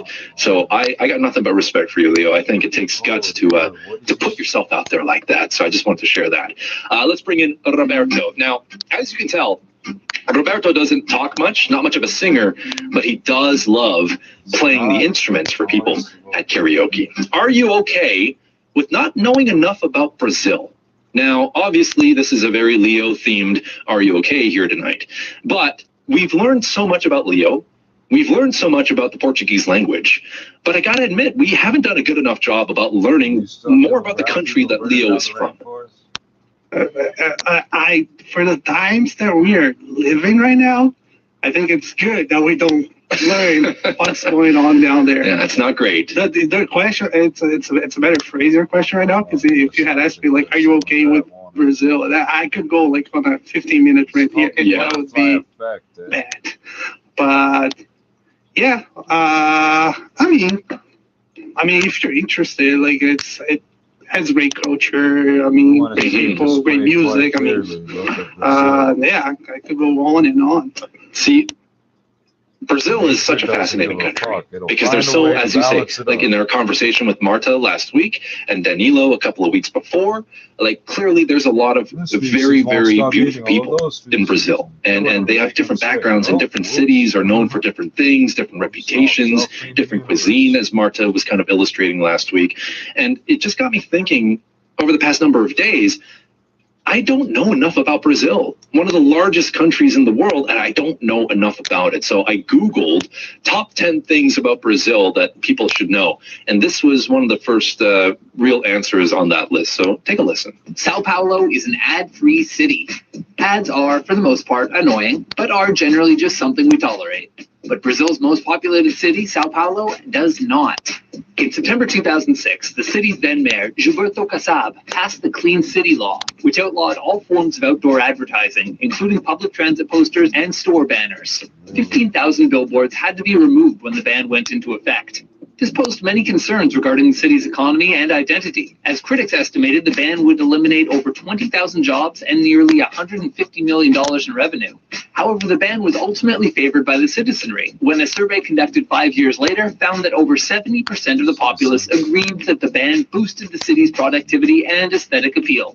Okay, see, like Brazil's got some very bold and interesting things. So in the city of Sao Paulo, they just got rid of all advertising, so like, all outdoor advertising, no business signs, no billboards, no bus stop stickers or anything like that. You know, it's all just gone. And I think that's such a bold thing because we live in a very advertised world. Now, I think commercials and advertisements have a place. I think it's good for businesses. You want to let people know that we're offering this particular service. But I can understand those that think, you know, we see so many on a day-to-day basis. Let's try a day without advertisements, see what that's like. Brazil just took it one step further in the city of Sao Paulo. They just got rid of the whole thing. So, Leo, I'm sure you knew about this. When it became a thing in 2006, you were younger, but did you have a reaction at that time? Like, did you think it was going to be a hit, or did you think it was a little silly? No, I loved it at the time. I wish my city had done it too. Yeah, I wish Brasilia had done it. I wish Rio had done it. Yeah, it got pretty praised. The project was called in Portuguese Cidade Limpa, so clean city. It's a funny thing because the mayor, and just 2 weeks ago, the former mayor, which was mentioned, Gilberto Kassab, so he's responding for crimes now in trial. Thinking Brazil is a mess. Oh, no. Responding for corruption crimes. Oh, boy. Taking bribes. Oh, dear. Oh, it all comes down like the dirtiness afterwards. But Yeah, so we'll see. These guys do good things, but also there's a lot of dirty things. Like yard sale. There's always dirty secrets. There are always some dirty secrets. But interesting. Okay, so we got to know even more about Brazil. Mayors may not be super trustworthy. There you go. That's something to keep in mind. Let's bring back Roberto. Yeah, Roberto. I think we got time for one more. Are you okay with live theater? Live theater. I love live theater. You mean like theater, movie theater, just regular theater, or theater in general? Oh yeah, well, I love the venues itself, but I'm not okay right now. I haven't gone to any theater whatsoever in years. I mean, not years, like over the years since the event. Marry you now, can't you understand that? She can't back out now. Mother has me a wife, and I decided on her. That's how it's going to be. And I'm coming by for her noon tomorrow, and we're going to get church. You come by at noon tomorrow or any other time, and I'm going to be waiting with a shotgun to blow your head off, and I mean it. I think she does. Now, that ain't no way to talk, Kitty. All right, fellas, the talking's over. What? You get out of town or I'm going to lock you up. Lock me up? In jail, and you'll stay there till you're ready to quit bothering people. Well, now, whoever heard of going to jail for wanting to get married? You see? I'm not going to argue with your colors. Now you take your choice right now. You're the meanest marshal I ever met. I just ain't going to jail. All right, fellas, come on. Go, let me go now. I'll leave. I don't want to go to jail. All right, then get out. Well, I'm going. But I'll be back, Kitty.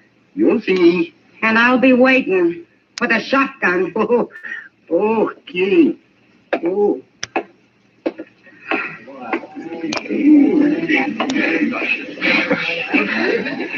Well, you can let me know if he does come back, huh, Kitty? You'll know. Thanks, Matt. Yeah, sure.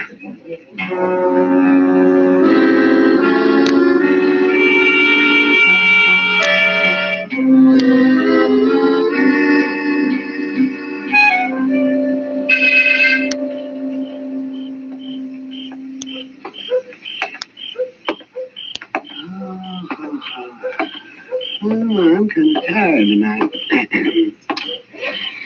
Well, it was a good dinner, though.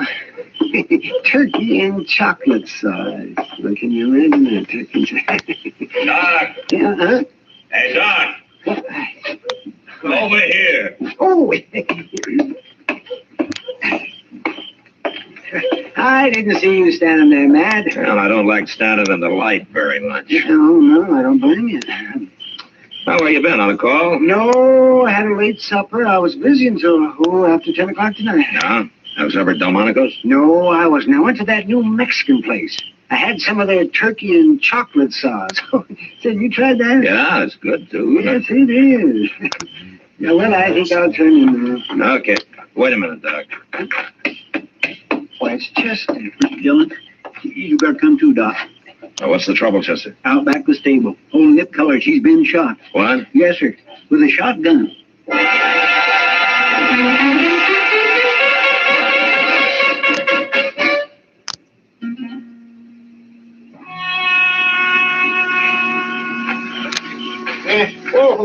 Oh, no. Take it easy. Well, it's right. Oh, Well, Doc, how does he look? He looks like a Virginia ham just sprinkled with cloves. Well, now, that's no way for a doctor to talk. I've been shot. It isn't my talk you should be worried about. It's whether I can dig all those pellets out. That's going to be quite a task. Yes, sir. It's going to be quite a task. Well, why don't you get started before I die? Oh, be quiet.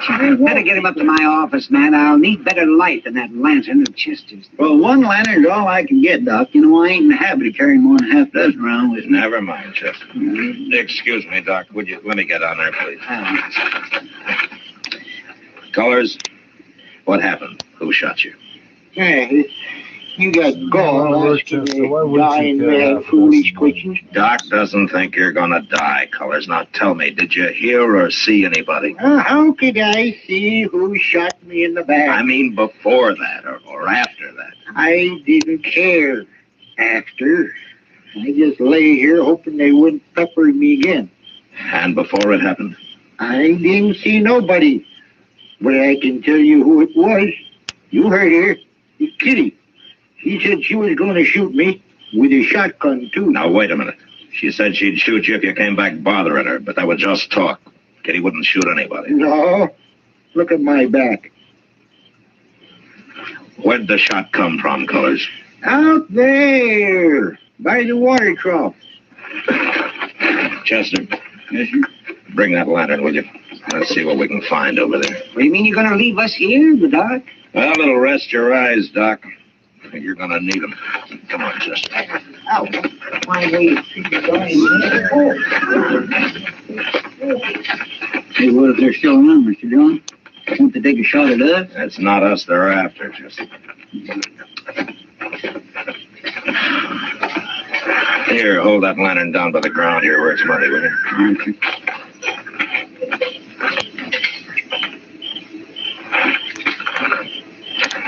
Wait a minute. No, back here, Chester.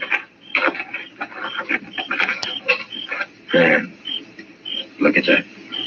Well, I do declare, Mr. Dillon, there was woman footprints. Yeah.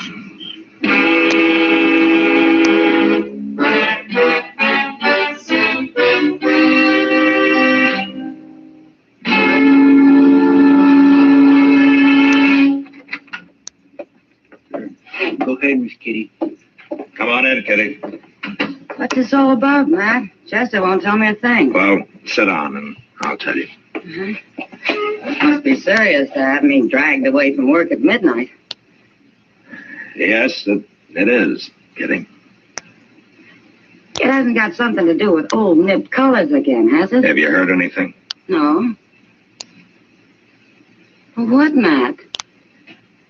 He got shot. Got shot? About a half hour ago by a woman. She used a shotgun.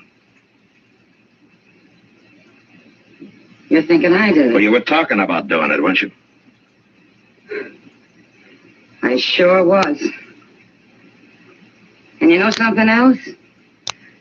I went out to get some air about an hour ago. I took a walk. Alone. And I got back just before Chester came in. I don't even have an alibi. Yeah. So, as soon as the word gets around, there are going to be a lot of people thinking you did it. Sure. Olive was there, too. She heard you threatening. She'll be real pleased to testify against me. Yeah.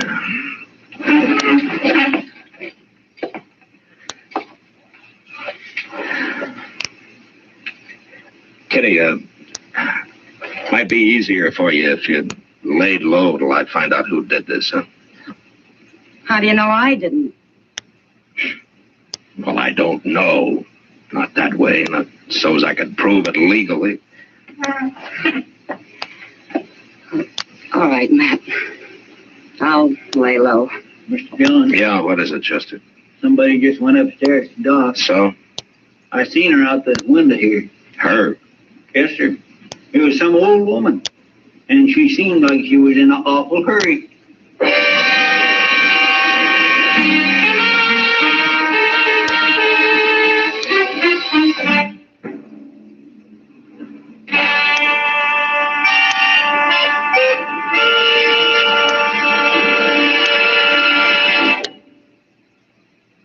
To you, to the thousands of smokers who are changing to L&M every day, to the millions who now smoke L&M, here is your assurance. L&M gives superior filtration because of its superior filter.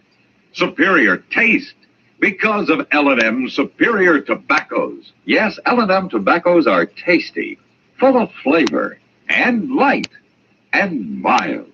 And L&M's superior filter is the purest tip that ever touched your lips. It's white, all white. truly the miracle tip.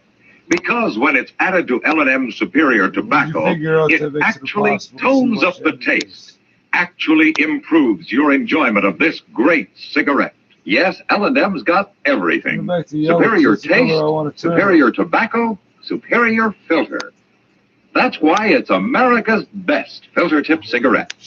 Try L&M today.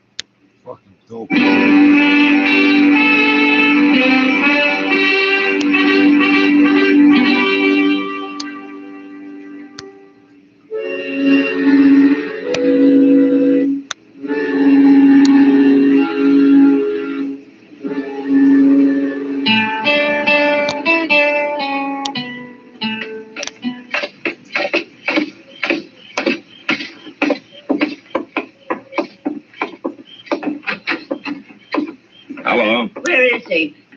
Are you looking for Doc? They told me he was here. Man at the stable did. They said the doctor brought him here. You mean Nip Colors? Where is he? Well, Doc's working on him in the back room there. He got shot. I know he got shot. Here, now, wait a minute. Oh. You're the marshal, ain't you? Who is she, man? We'd all like to know that. Who are you, ma'am? I'm Nettie Beecher. Now, let me go, Marshal. I got to see him. He's not gonna die. You sure?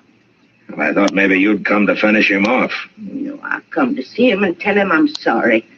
I got mad when I said he was going to get married. Oh? Well, were you engaged to him or something? And I thought I was.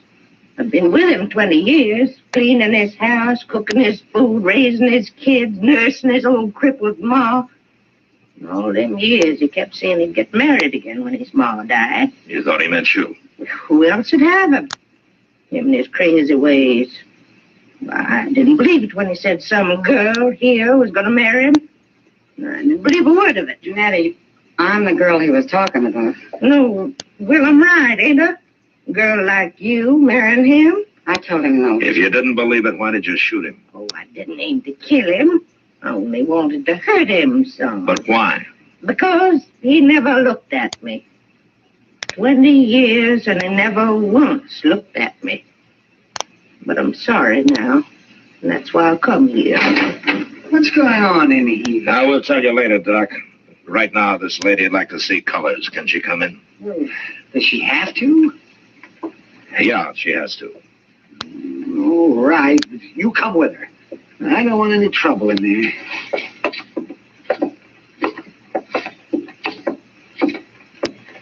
There he is, lady.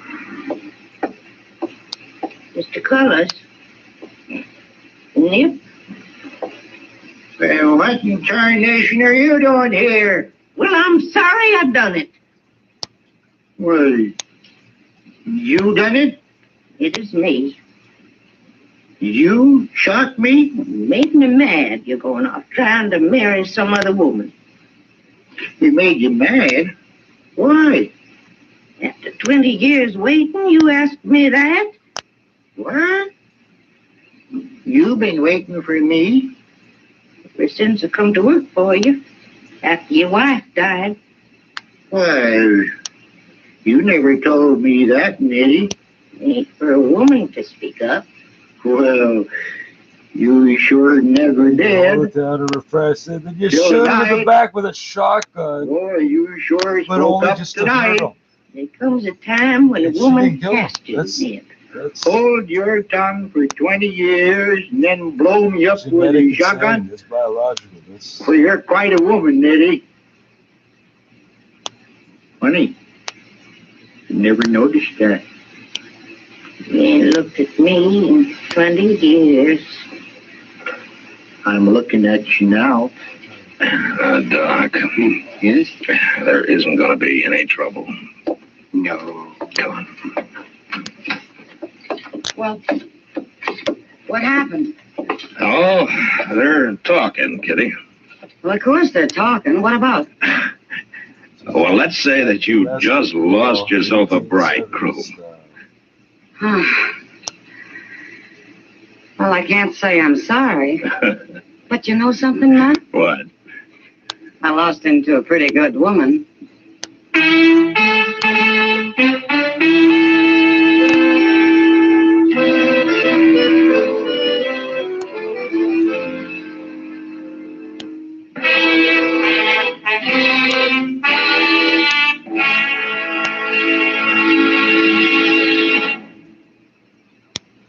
And now our star, William Conrad. Thank you, George. You know what I like about L&M's is they're mild and mighty easy on the draw. When you get right down to it, no filter stacks up with L&M's pure white miracle tip for quality or effectiveness. Wasn't that old when they recorded that? That's how I know about that play. I mean, this particular interview. Let's keep moving on. This particular interview. Let's keep moving on. What was your first job, both in general and also your first radio job? My first job was possibly my worst job. Grade 8, I was out in the back fields in Tottenham, Ontario, which is about an hour north of Toronto, pulling out pine trees. I spent a summer, guy with a tractor, and he had a chain on the back and a hook, and I hooked it around this pine tree, and he ripped it out, and then I stashed it. And these darn needles, you had a rash. I had a rash the entire summer. Wow. You either sweated your butt off, with long sleeves, or you got a rash, and both often in my case. That was the first job, probably the worst job. I think I made $10 an hour, paid under the table. And then first job in radio was in Toronto. Worked for Rogers Radio and kind of as a promotions representative for a lot of different stations. I know that's how a bunch of us got our start, and then eventually 680 News in Toronto doing some overnight traffic, and that was about 5 years ago or so now. And then here I am today, talking across the country. So time flies. Love it. Humble beginnings, man. And have you ever taken lessons you learned pulling pine trees from the ground into the practice of radio? Any transferable skills? I mean, the pay's not too far off most of the time. At least first time, it certainly was. That's the radio. That's the downside. But I got to say, the actual half hour mark. Don't. Right. They satisfy. Remember, listen again next week for another transcribed story of the Western frontier. It's America growing west in the 1870s. It's Gunsmoke, brought to you by L&M Filters. I'm sorry, let's just play that because I say that fucking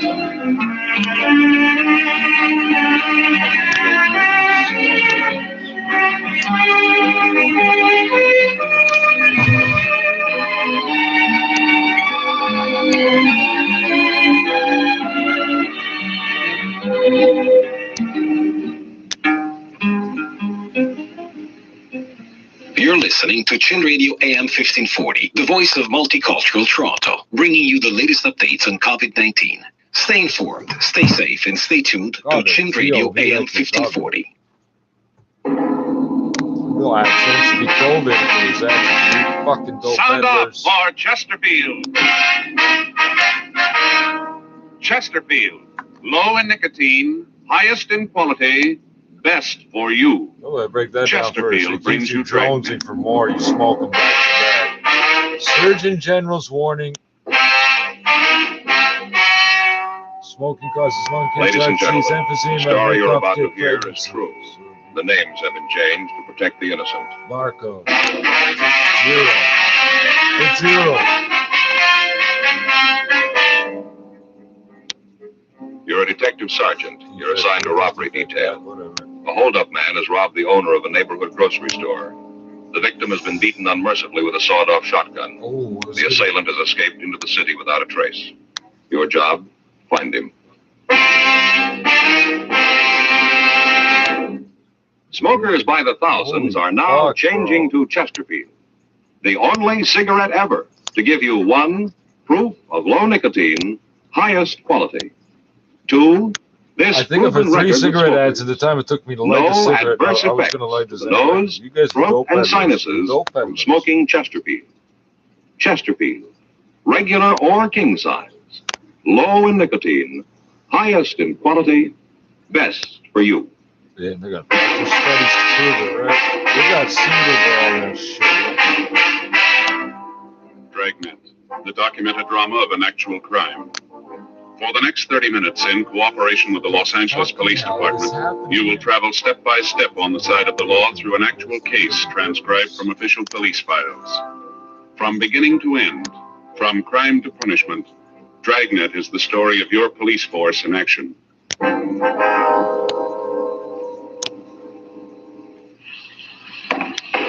It was Wednesday, February 18th. It was raining in Los Angeles. We were working the day watch out of robbery detail. My partner's Frank Smith, the boss, Chief Detective Thad Brown. My name's Friday.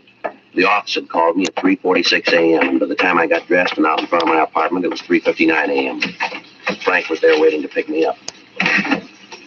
What's the best way to get there? Rain in Los Down the freeway, I guess, wrote and come this along episode? All right.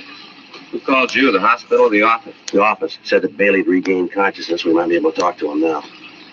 The rain's gonna slow us down. Well, I better use the light and siren, Frank. We may not have much time. Huh? The way the skipper put it to me on the phone. Yeah? They still don't know if Bailey's gonna live.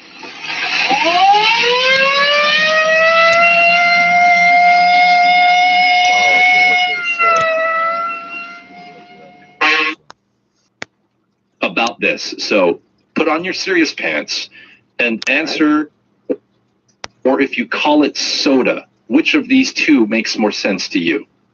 I have a definitive answer, and it is pop. To me, soda is Americanized. Soda is what Americans say. Canadians say pop. I will hear no other result, John. It's pop. End of story. This interview was going so well. It was going so well. But you crashed and burned at the most important time. It's soda. It's got to be soda. Do you know how silly pop sounds? It's a sound effect, my friend. You don't call beers Chaz because that's the sound it makes when you open a can. That's just ridiculous. Maybe we should call it Chicago. But I don't know. But here's the thing, John. It doesn't have to make sense. It just has to be Canadian, right? Does Dead make any more sense than Z? Absolutely not. It screws up the rhyme scheme of the whole alphabet. It makes no sense at all. But we do it because we're Canadians. So to me, I'm just unquestioned pop and Z guy. No doubt. Oh my goodness. Okay. All right. Look, I've had my say. I have defended soda numerous times here on the show. We'll let our listeners react in the text message inbox, 877-399-9898, what they have to think about that answer. Although I suspect they are going to love each and every response you provided for us. Toby, welcome aboard to the ship. We're so glad we can have you. This was a lot of fun. We're looking forward to hearing from you, working with you again. And I know our shift heads are going to love you. So thanks for doing this. And we'll hear you at the newscast coming up in the next hour. Thank you, John. A real pleasure, and so thrilled to be part of the Global News Radio team. You got it. That is Toby Kerr, the newest member of our family. He'll provide the news update for us in about 15 minutes from now. But quite the character. He pulled pine trees from the ground. He paid his dues. He's now here on the West Coast, and he's a proud Canadian. Zed and Pop. 877-399-9898. Timothy saying it's the pop shop, John. Pop shop, indeed. I guess, maybe. Soda sounds so classy, though. I don't know if I'll ever change. This is one island I will happily stay on forever and ever. We'll get your reaction on the other side, and so many more topics about this whole moving thing. So many great. Beat the fuck out of in Fantasy World LA where it's raining. I see. These are all groceries worthy. Yes, I had the stuff, and it comes a little over $5. Oh, I got exactly how much? A little over $5. All right, sir. After I got everything all totaled up, well, I asked him if I could put it in the shopping bag for him. I didn't want to come right out and ask to see in it. After all, he might have just moved in the neighborhood, and I haven't got that many regulars that I can insult him. Yes, sir. That's when he pulled the gun. Pulled it right out of the shopping bag. Now, you saw that it was a shotgun, did you? Yes, sir. The barrel was sharp. I guess it'd been sawed off. Mm-hmm. He pointed at me and told me to give him the money in the cash register. All right, sure. And then he told me to lay down on the floor and stay there for 5 minutes and not to move. Mm-hmm. I was going to do it. I wasn't going to give him any trouble. Money doesn't mean that much to me. You get to be my age, 62, and it's more important in your life than how much money you got. Yes, sir. A lot more important. Yes, sir. Well, I'm just going to do like you said when Mrs. Colton came in the store. She's one of my regular customers, you know. I see. She saw the fellow with the gun, and she let out a scream. I tried to tell her to keep quiet, but before I could say much or anything, the fellow turned around and hit me with a gun. Oh, let's say, hit me just about as hard as he could. I kind of remember the sirens coming, but after that's kind of hazy. Like it didn't really happen to me, like I read about it. I see, sir. Can you tell us what the man looked like? Yeah, like Yeah, I guess I can. brain has decided your body's survival is more important than understanding what's happening. Would you tell me what time it really is? Right now it's 4:50, Mr. Bailey. 4:50 a.m. Wednesday morning? Yes, sir, that's right. Your I brain don't makes think little it's very deals. nice, you fellas, to play a joke like this on old man. Seems like you could be bagging honest. groceries for the If I next had 30 my watch, I could tell myself.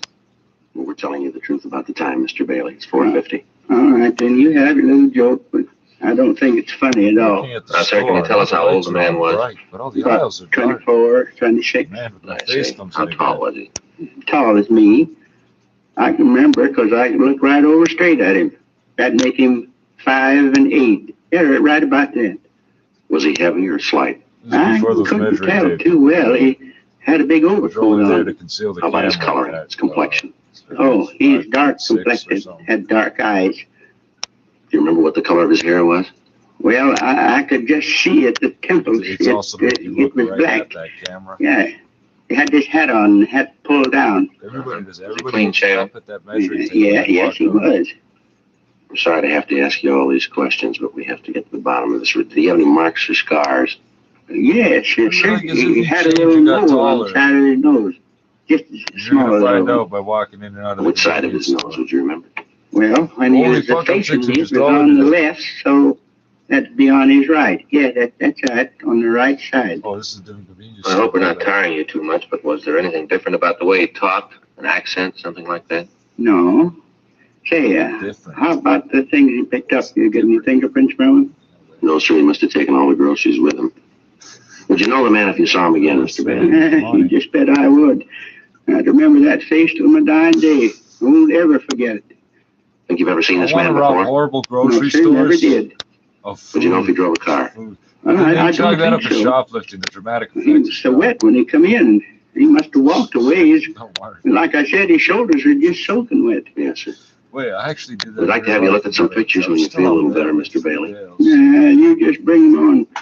You got a picture of that young hoodlum, I'll know it. All right, sir. We're going to have to come back and see you. You ought to try to get some sleep now. We appreciate your cooperation here.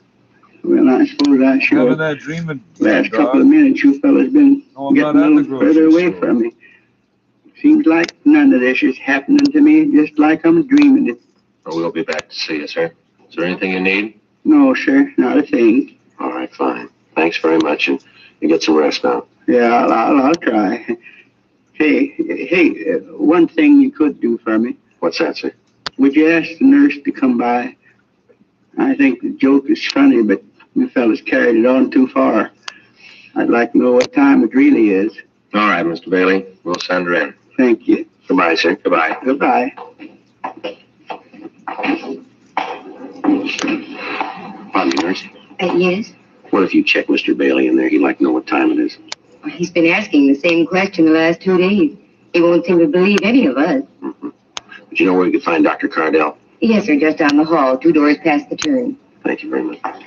You can hit the head, so too. I'd sure like to find out when they'll be able to look at those mug shots. Yeah, it's got a good description. It'll make it easier. Yeah. I guess this is it. 2 doors past the turn. Yeah. Come in. Sorry to bother you again, Doctor. It's all right. What can I do for you? We were wondering when it would be possible for Mr. Bailey to look at some pictures for us. I mean, when he's well enough. Well, with the way he's been reacting to treatment, he'll live. Yes, sir. But you saw the bandage.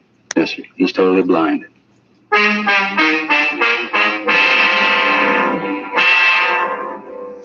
5:10 a.m. We got to the city hall. We got out a supplementary broadcast and an APB carrying the description of the suspect.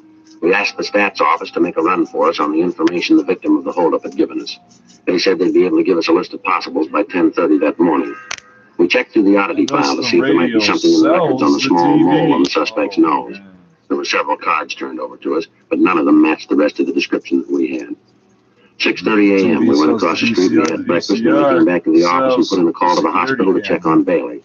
The doctor told us that he was sleeping comfortably and he appeared to be past the critical point.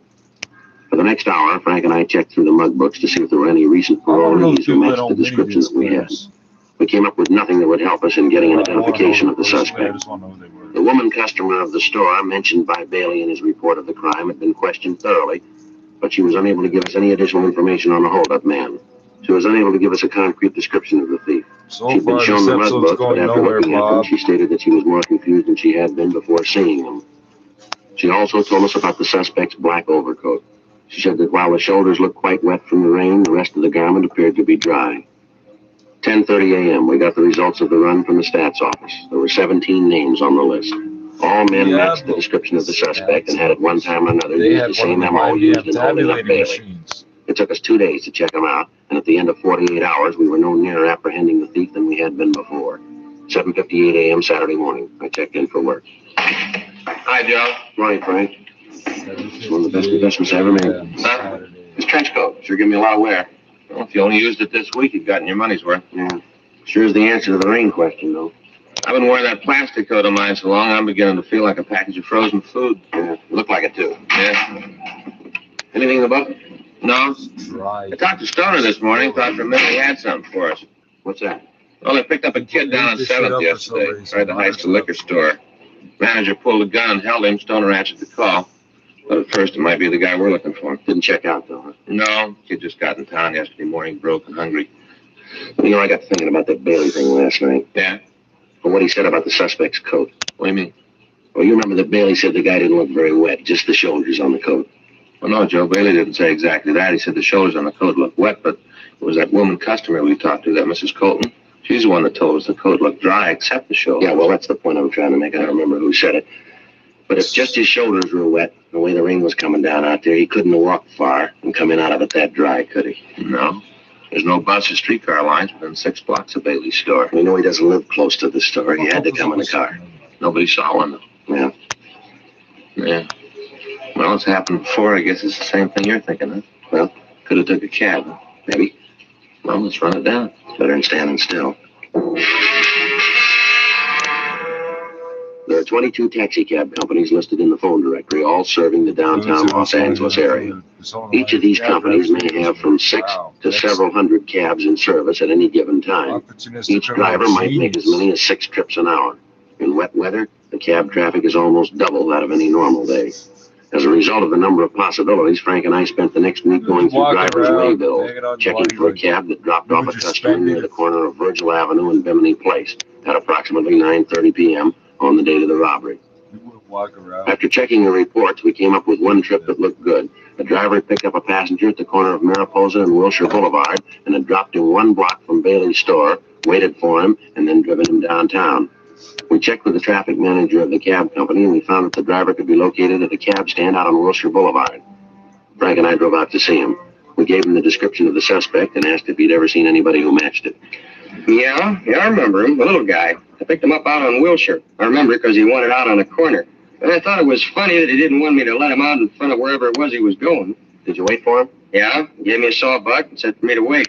I dropped the flag, and, I guess it was about a half an hour later, he came running back to the cab.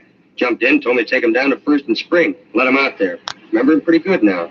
Had a big shopping bag. I see. Do you know where he went when he got out of your cab out on Bimini? No. I think it was an apartment out there. The way the rain was coming down, I didn't stick my head out to watch him. How about when you dropped him off downtown? You see where he went then? No. You think you'd know this man if you ever saw him again? Not sure. He wore his hat kind of down over his face, dark in the back of the cab. Might know him, then maybe I wouldn't. I'd have you come downtown and look at some pictures if you would, see if you can spot him for us. Sure, I gotta get cleared through the dispatcher first. That's all right, we'll take care of that. Say, what's this guy done? Something pretty bad, huh? Well, we want to talk to him. Going to a lot of trouble just to talk to the guy. Come on, you can tell me. I won't spread it around. What's a beat? What's he done, huh? It'll be a little better if we talk to him about it. Okay, that's the way you want to play it. I don't want to get nosy. I'll get you cleared with the dispatcher. Okay. I'd like to have you show us the apartment you think the man might have gone into, if you would. Sure, glad to do anything I can to help. Oh, say about those pictures. Yeah. Sure was dark that night. I hope I can point them out. Yes, sir, so do we.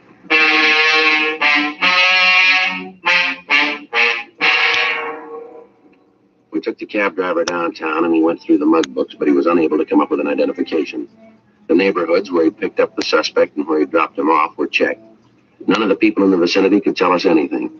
The usual channels of information were checked, but they yielded no new information. It had been 10 days since the holdup, and we were no nearer to finding the suspect than we'd been the day after the robbery. Another week passed without results. The thief had dropped from sight. We still had no idea where he was. On Tuesday, March 10th, we got the answer. Hot shot, I'll get it.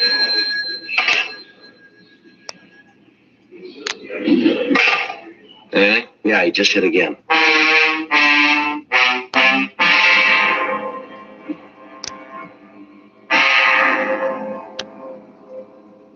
The description in the MO the thief had used was the same as he'd employed in holding up Bailey. During the following 3 days, he hit 3 more times. Each time he got away without a trace. From the information we were able to get, it became apparent that he was using taxicabs to get to and from the scene of the holdups. We checked the cab companies and got their full cooperation. They agreed to help us as much as they could, but explained that with the tremendous volume of business that they handled each day, it would be almost impossible to check every passenger that the drivers carried. We got out printed descriptions of the suspect, giving detailed information of the hat and the coat that he wore, the shopping bag that he carried, and the fact that he asked the drivers to wait for him. Another week passed without results. The bandit had stopped operating. Thursday, March 19th, 3 additional teams of men were assigned to the case, and a rolling stakeout was set up in the general area where the holdup man had been working. Additional cars were planted at the cab stands along Wilshire Boulevard and in the vicinity of 1st and Spring Streets. Another 2 days passed. On Thursday, March 21st, Frank and I were sitting in our car, staked out at the cab stand at the corner of Wilshire and Leeward, 8:46 p.m. That looks like it's going to rain again. Yeah. Those clouds have been moving in all afternoon. Pretty black, aren't they? Yeah. It's cold, too. Mm-hmm. Attention all units. All units. 9648 Eldon Place at 211 code 3. All units in the vicinity of 9648 Eldon Place at 211 code 3. Let's go. Right.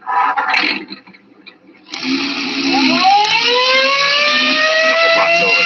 Yeah. Well, this is 9400. Should be 2 blocks down from here. Right? Better hold it. There's a cab headed this way. You see who's in it? No, he's pulling over the other side. I'll take a look. Yeah, might be. You want to check it? Yeah. All right, I'll swing around.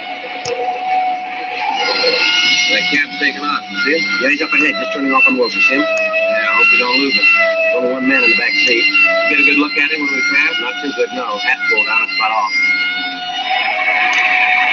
See him? Yeah, there he is up ahead. Yeah, probably pull it down on the driver. Stick to him now. Yeah. It looks like he's headed to MacArthur Park, you know. Turn right. The guy had to stand there cranking that for this whole fucking thing. Come on.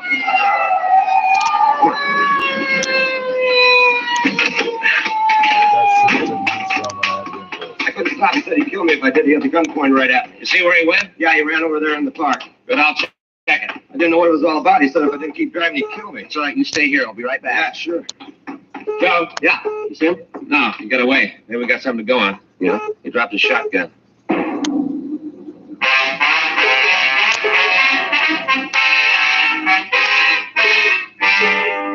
What kind of shotgun was it? You are listening to Dragnet, the authentic story of your police force in action. Smokers by the thousands are now changing to Chesterfield, the only cigarette ever to give you 1 proof of low nicotine, highest quality. Chemical analyses of the country's 6 leading brands confirm it. 2, the only cigarette ever to give you this proven record with smokers. Again and again, over a full year and 1/2, a group of Chesterfield smokers have been given thorough medical examinations. The doctor's reports are a matter of record. No adverse effects to the nose, throat, and sinuses from smoking Chesterfield. A responsible independent research laboratory supervises this continuing program. Chesterfield, the only cigarette ever with a record like this. Chesterfield, best for you. What the fuck is that?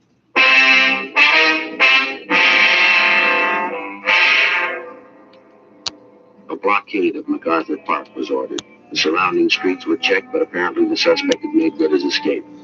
The crime lab crew was called, and they came out and no streets were checked, but apparently the suspect had made good his escape. The crime lab crew was called, and they came out and found the shopping bag that the thief had carried. It was a plain brown paper bag with heavy cord handles. There was no way of tracing it. In the bottom of the bag, under several cans of food, there was a sales slip with a penciled notation. One of the prices that had been rung up had apparently been wrong, and after the total had been made, a credit to the customer had been deducted. There was no market name on the slip and no address, just the penciled notation. The shotgun and the cans of food were checked for fingerprints, but those that were found were so badly smudged that they were useless. The serial number was checked with gun records, and we found out that the gun had been reported stolen 3 months previously. We went out and talked to the man who'd made the report, but he couldn't help us. Lieutenant Lee Jones made photographs of the serrated edge of the sawed-off barrels, and they were booked as evidence. We checked at the store that had been robbed, but they told us that the sales slip wasn't theirs. Monday, March 23rd, we started out to find the store that had made out the slip. We checked all of the smaller grocery stores in the area where most of the cabs had been picked up. It took us the better part of 3 days. On Wednesday afternoon, we stopped at a small delicatessen at the corner of 3rd and Greenwood Street. The manager there told us that he didn't recognize the slip, and he said that he couldn't come near cash register. He asked us to wait when we called his name. We came over to the store and he said maybe he'd see us. Yeah, that's what I made out. The customer bought 4 cans of tomato sauce, and I made a mistake on the register, and I overcharged him a penny on each can. I noticed that he made quite a statement. Embarrassing. I apologize. I gave him credit. Do you know the man? Penny on each can. Do you know his name? A penny on each can was a mistake. I've never seen him in car. He usually walks in, gets what he wants, then walks out. Do you ever come in with anybody else? No, he's always alone. We don't know if he lives around here. I told you, no. What's he done? What's this all about? We want to talk to him, man. When do you think he'll be back? Well, I'd say this is Thursday. Might be in this evening. What time's usually? We're going to see in the late afternoon or early evening. Is there something I can do? Give a message? Well, it sounds interesting. These are 990s, so don't sleep. No, nigga, we are what? Won't matter who it is, bound to get the job done. We the Caribbeans got the shooters behind that OGs, the white, the 70s, the 990s, so don't sleep. Sleep, nigga, we are what? No matter who it is, bound to get the job done. On the same shit, running with the same click. Never gonna change, no, nigga, only change hoes. And the pool, but only if it's fucking up. Place some aim and niggas above the button. Been hard in the paint, no pass of fucking no. 3 packs of flip that to get our shit up. Rack it up, the other option is a stick up. Never a 9 to 5, cause I ain't got no day job. From the slums, little homie, where we play hard. If you don't wanna see the 30-30 when it sprays off. The 20 people walk around 3/8 for the beef. The 40 to lick them down, the max for the EC. Heard niggas saying but they wanna make tracks with us. For that, didn't even crack to us. Going hard in the booth, it's a takeover. Hard in the ground into your face, that's a makeover. 2-5 for a Q. The rest profit hustlers, mine say won't sleep till I knock it. And don't push me, cause I ain't in the top. Get a 12-year-old too, so I ain't scared if you got it. Y'all got it. It's just me you comparing to. I ain't finished my fair share yet, but I aired them just started. And I ain't talking about no jump shot, brush them off, go top. You know the cold heroin tracks. Didn't think I was capable. 4-5 pipe on my traceable. Didn't think I was capable. 4-5 pipe on my it isn't traceable. You niggas don't ride something like a flat tire. Feel the fire at your back, it will be backfire. Cause I got the same size as a blow dryer. Never true in your raps, you some damn liars.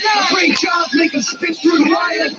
And you don't supply shit, you a buyer. I'm the king of gang rap, call me sire. That's me, but privately you rate and admire. Your rubber grip tight, no pliers. I gotta take you out, call it quits or retire. The 4th room down, 5th flip them up. Bells don't leave shells, so I'm switching up. Something like a bus driver still picking up. Got your hands in your pocket, nigga, stick them out.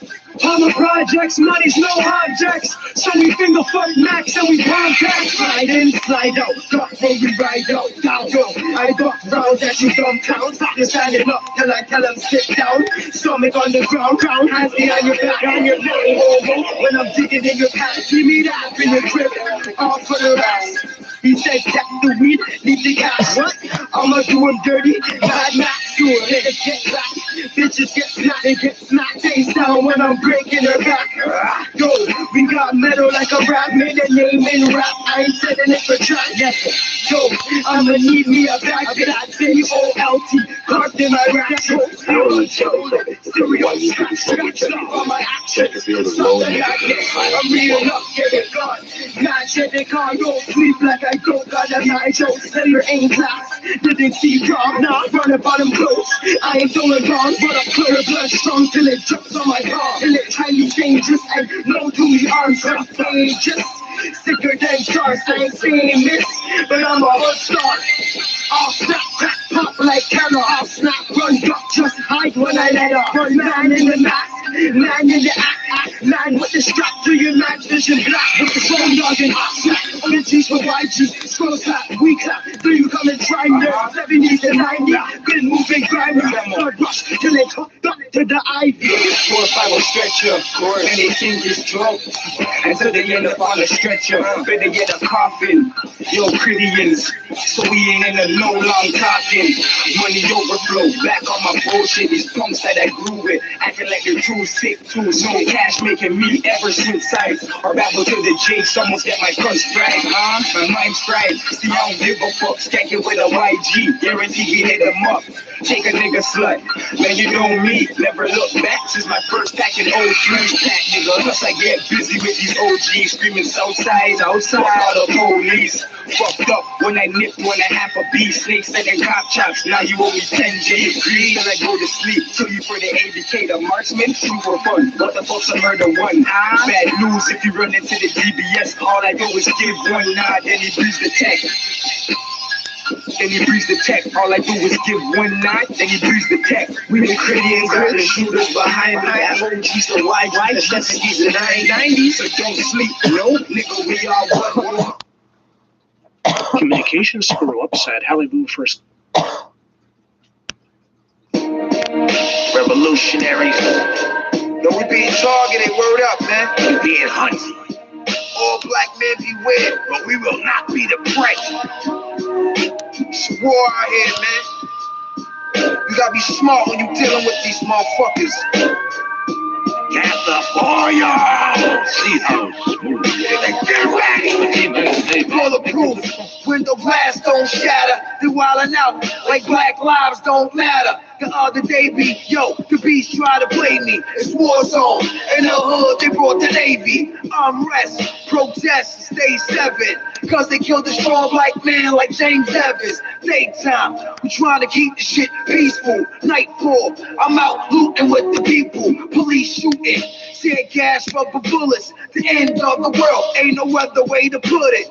Pearl Harbor, looking like Okinawa. Even through the thick of it all, we smoking sour. Repeat felons, got us in the street yelling. Fuck that, I have a dream speech to selling. They telling lies. World news, Wolf Blitzer. Don't be a sheep and let the wolf get you. Yo, we strike back. Take one of mine, stick one of yours. Yo, we strike back. Take one of mine, stick one.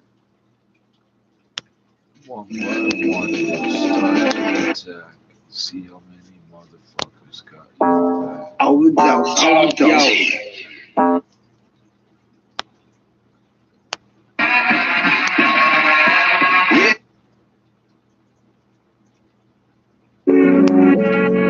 Feel the energy. Yeah, I told you, man. All that money's counterfeit, son. Yeah, all right. Y'all know who it is, man. City neighbors in the building.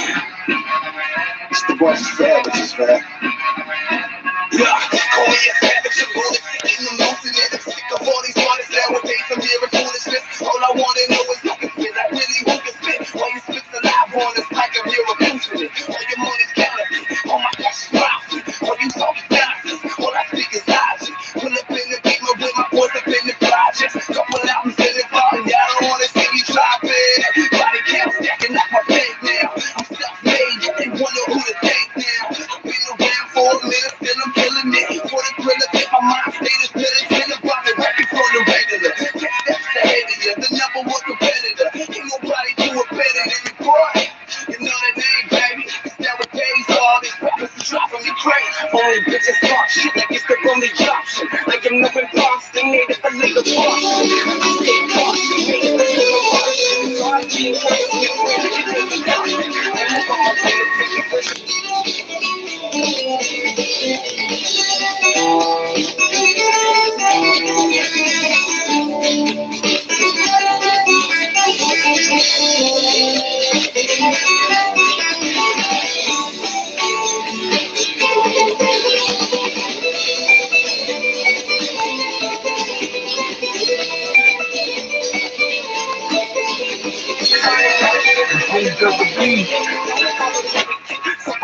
I don't plan on proving it on stupid shit, but I ain't letting anybody tell me what to do with it. I'm a really good guy, I don't even act that. This is where I grew up, and Cassidy is Baghdad. Crazy path in front of me, and I ain't trying to look back. Gotta do it for my red, my entire wolf pack. Forgetting all the struggles I've been through is what I'll never do. Always been a savage, y'all only pretending to. I'm probably talk to spiritual before I throw a credit you. Y'all don't have to ring the rules, I always been that clever, so we savages.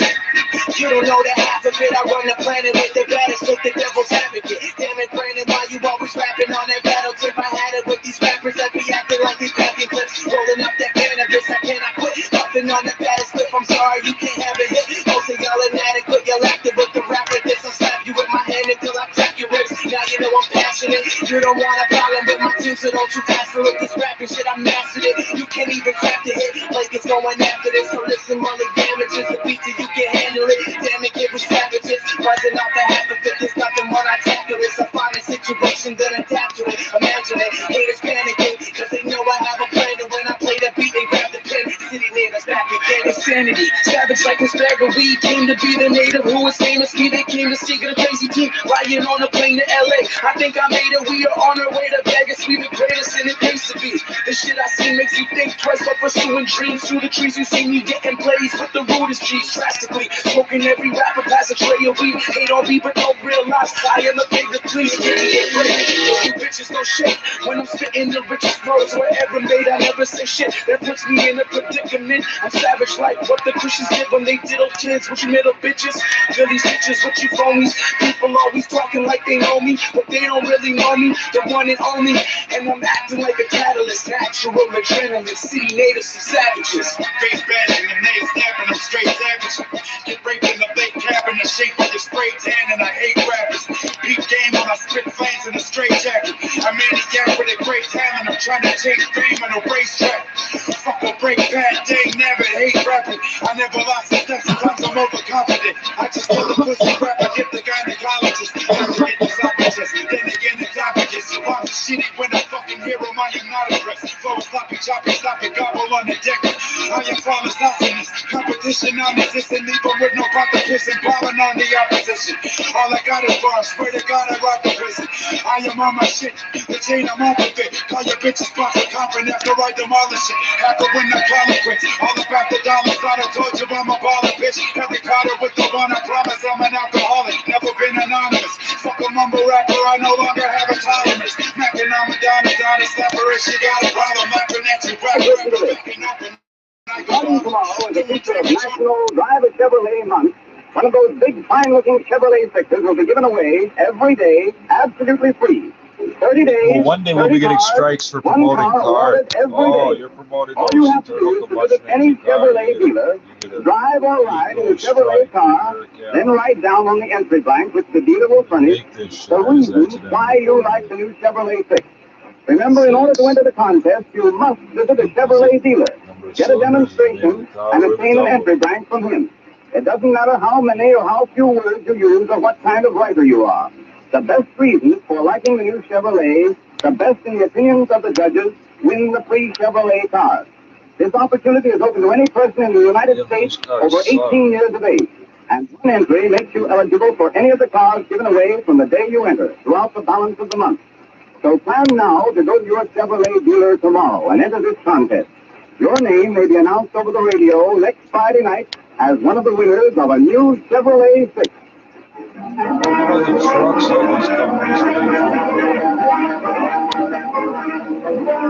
It's just littered with human vehicles. But there's species out there that like wouldn't have adapted to evolve in this world except there's like cheap carcasses and old tanks and airplanes. And now, Jack Benny. Hello, optimist. Jet fuel and... This is Jack Benny, the Earth Galloper, coming to you again with all the late news events through the courtesy of the Morning Eye Opener. the ice and fears of the world. These late news dispatches come to you by telegraph, cable, mail, female, and wire. The news service that sees all, says all, and sues all. And am I sorry I started this? The world's latest happenings. Let's roll, Frank. Feel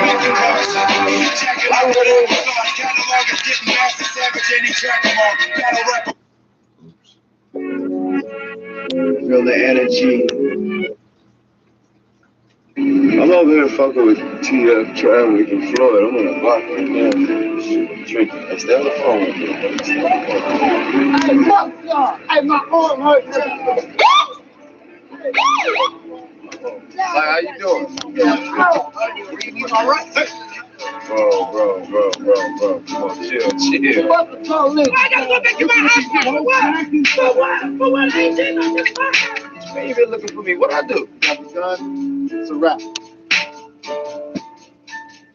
I might die for this shit, nigga. All them homicides is on Crip, nigga. Gang banging that Crip shit. Niggas calling up cause of them blue shades. My people still was riding behind and ain't no nigga pulling up in no new rave. It was cool to that gang raid. Now these tough guys just never act right. Blood can fill a whole bathtub. Let these blood brothers get baptized. Blacklisted on the bad guy, plus some dark skin, so I'm the bad guy. Never see me like black ice, and we still pack cannons at shack site. Niggas swear that they're the man, but the lights can't brother like, really what you talking about? Niggas say you in the can, try to kill them on the track, let the people still chop them up. I ain't trust anybody that'll walk around. Popcorn, only reason that they popping up. Niggas skins on my shoes like crocodiles. They know they fucking with me like a crocodile. Gang. Yelling that shit that you never been a part of. I know niggas I got waiting for the startup. D-Rose and they ain't even put his guard up. Not one person goes hot for the city on a mainstream level. Talk about the top of that product. Show me if they ever seen a break that inside of. Not me on the mad that I got him. CCP ring like a nigga just a product. Get you started now, you just see him in his product. Big gun bust from a nigga like a manga. Party next door, I need a shot in a buckle. Tell Jay Prince I don't give a fuck, yo. Fighting for a rap with a cup, though. Spitting in around in a touch flow. But they agree to keep it on the hush, though. You said it. NBC Studio New York. Frank Frank is on to a place. Also involving perishable goods, and of course that is very detrimental to adding another week or two to the shipment. That's a very good point. And would you agree that maybe the biggest loser from this situation might be Egypt themselves? Because if I understand this correctly, they actually make money based on the number of tanker ships that go and pass through the Suez Canal. Absolutely. So the greatest effect will be felt by Egypt because they rely on the revenue, just the way Panama relies on their revenue from the canal.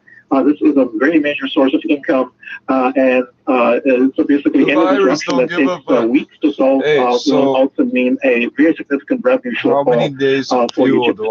Right, and I guess for those that are worrying here, like we've seen gas prices go up and down over the past number of months, I guess over the past year alone. What you're saying is that these gas prices that we're going to see this summer, some are speculating closer to like $1.80 or somewhere along those lines. This will not have an impact, at least not a direct impact of things like that. Yes, I think, first of all, our supply is coming from local sources in North America.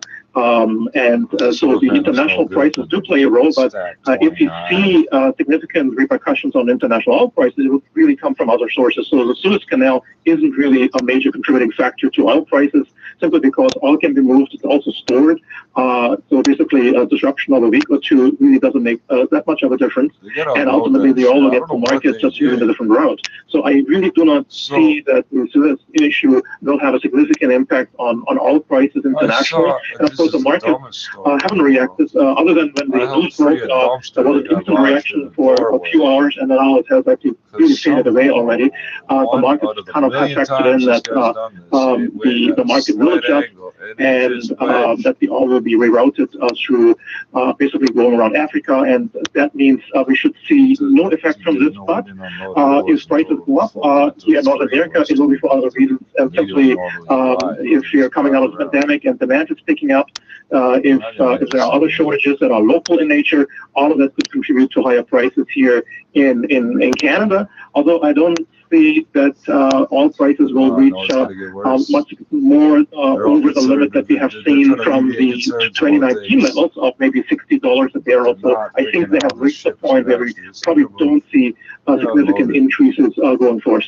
And we're in conversation with Dr. Werner Entweiler, professor of economics at the Sauder School of Business from UBC. Dr. Entweiler, does it actually impress you that we don't have situations like this more often? Because again, the Ever Given is a huge tanker ship. It's the largest ship I've ever seen, and I'm just seeing photos and videos. The fact that this doesn't seem to happen like every other month is nothing short of a miracle to me. Yes, of course, when we look at the canals, the Suez Canal, the Panama Canal, they do require local pilots to be on board. So actually navigating these canals actually should be relatively manageable, but the ships are getting bigger, and so when one gets stuck, of course, there's just no way to get by them, and they're really blocking the whole channel. So the other problem is that the ships have been getting bigger and bigger, and that means more goods actually are in one place. So if something goes wrong, these goods are stocked for the duration. That means increasingly we are relying on more and more sophisticated technology that makes our supply chains also more vulnerable. Whether it's the logistics itself, the kind of vessels we use, or whether it's the bottlenecks like the two canals that play such an outsized role in international trade, that any disruption to shipping will have repercussions all the way through the supply chain. We really depend on each other, and if anything happens anywhere in the world, it really has global repercussions.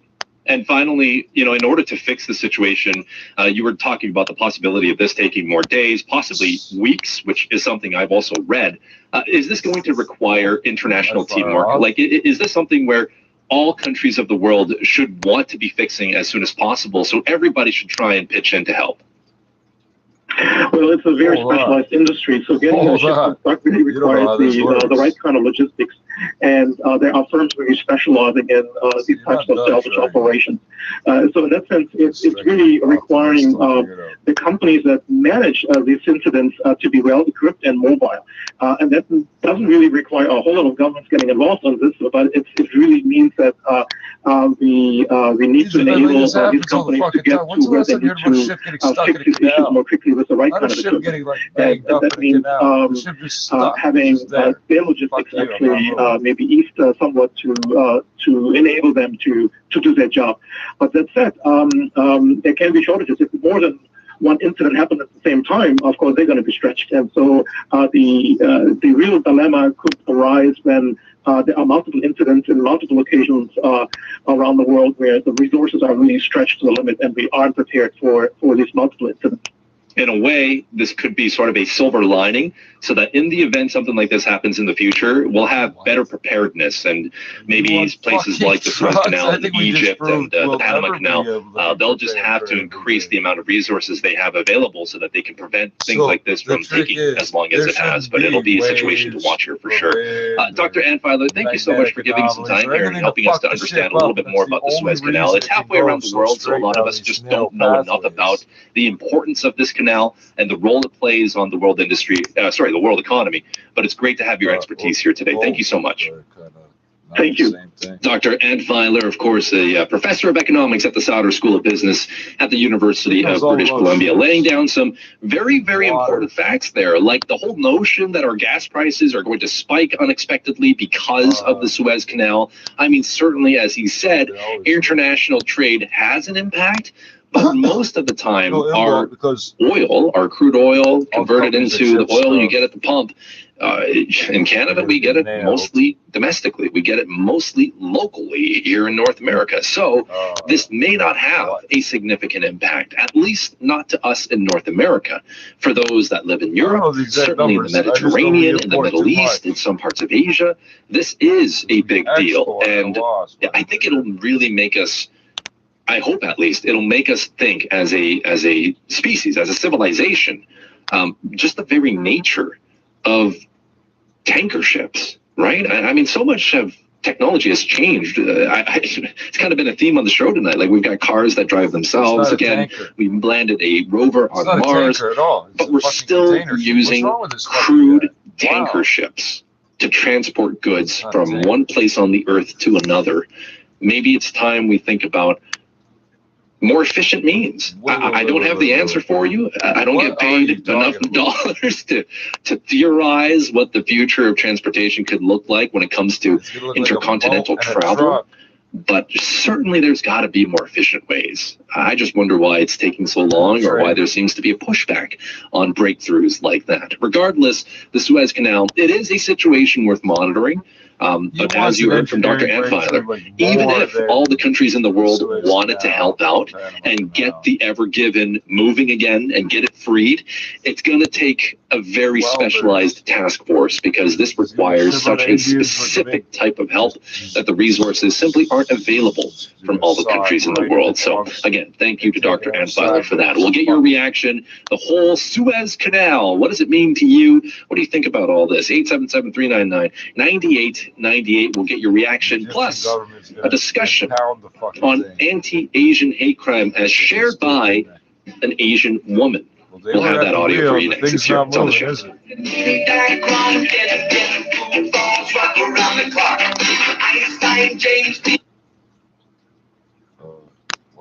It's still got to have it to 2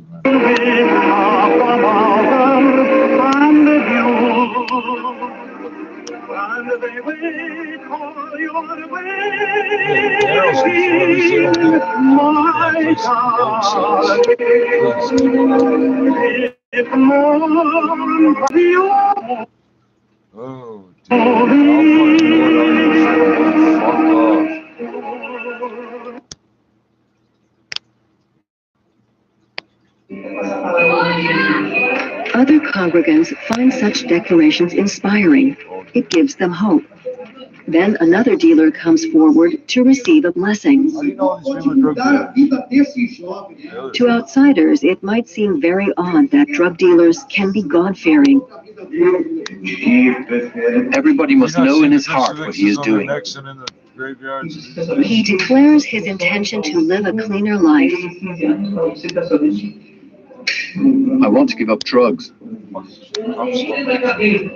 Demetrio Marcin's good example seems to be a healing influence, helping others like himself to escape a life of drugs and crime.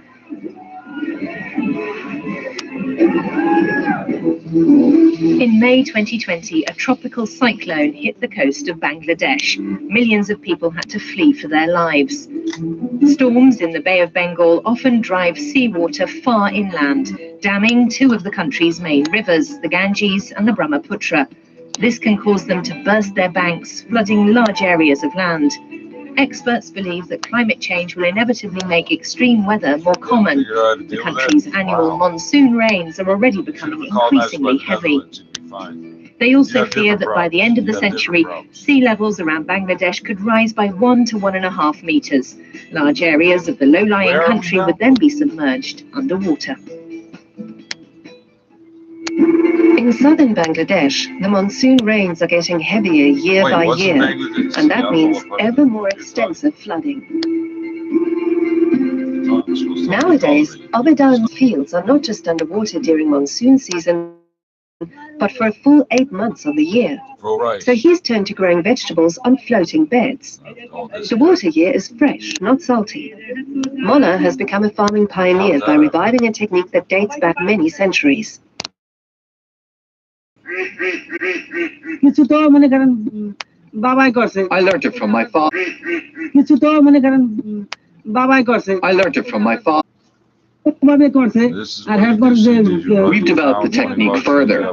We don't really have any other option if we don't want to starve. Molla has got used to spending much of his life in and on water. The venture is proving very successful. The gourds are growing fast. They're almost ready to harvest. Vegetables grown on water taste better and contain more vitamins. We don't need any chemical fertilizers or pesticides. So these vegetables are better than the ones grown on land. Much better. Seedlings have already been planted on the adjacent bed. The roots draw nutrients out of the water. The beds are made up of water hyacinths, decayed organic material, compost that fertilizes the plants. They're held together by nets and hardly move. There's almost no current here. Abidal Mona has become something of a star in his village. His income is now 3 times the local average. The whole family works on the farm.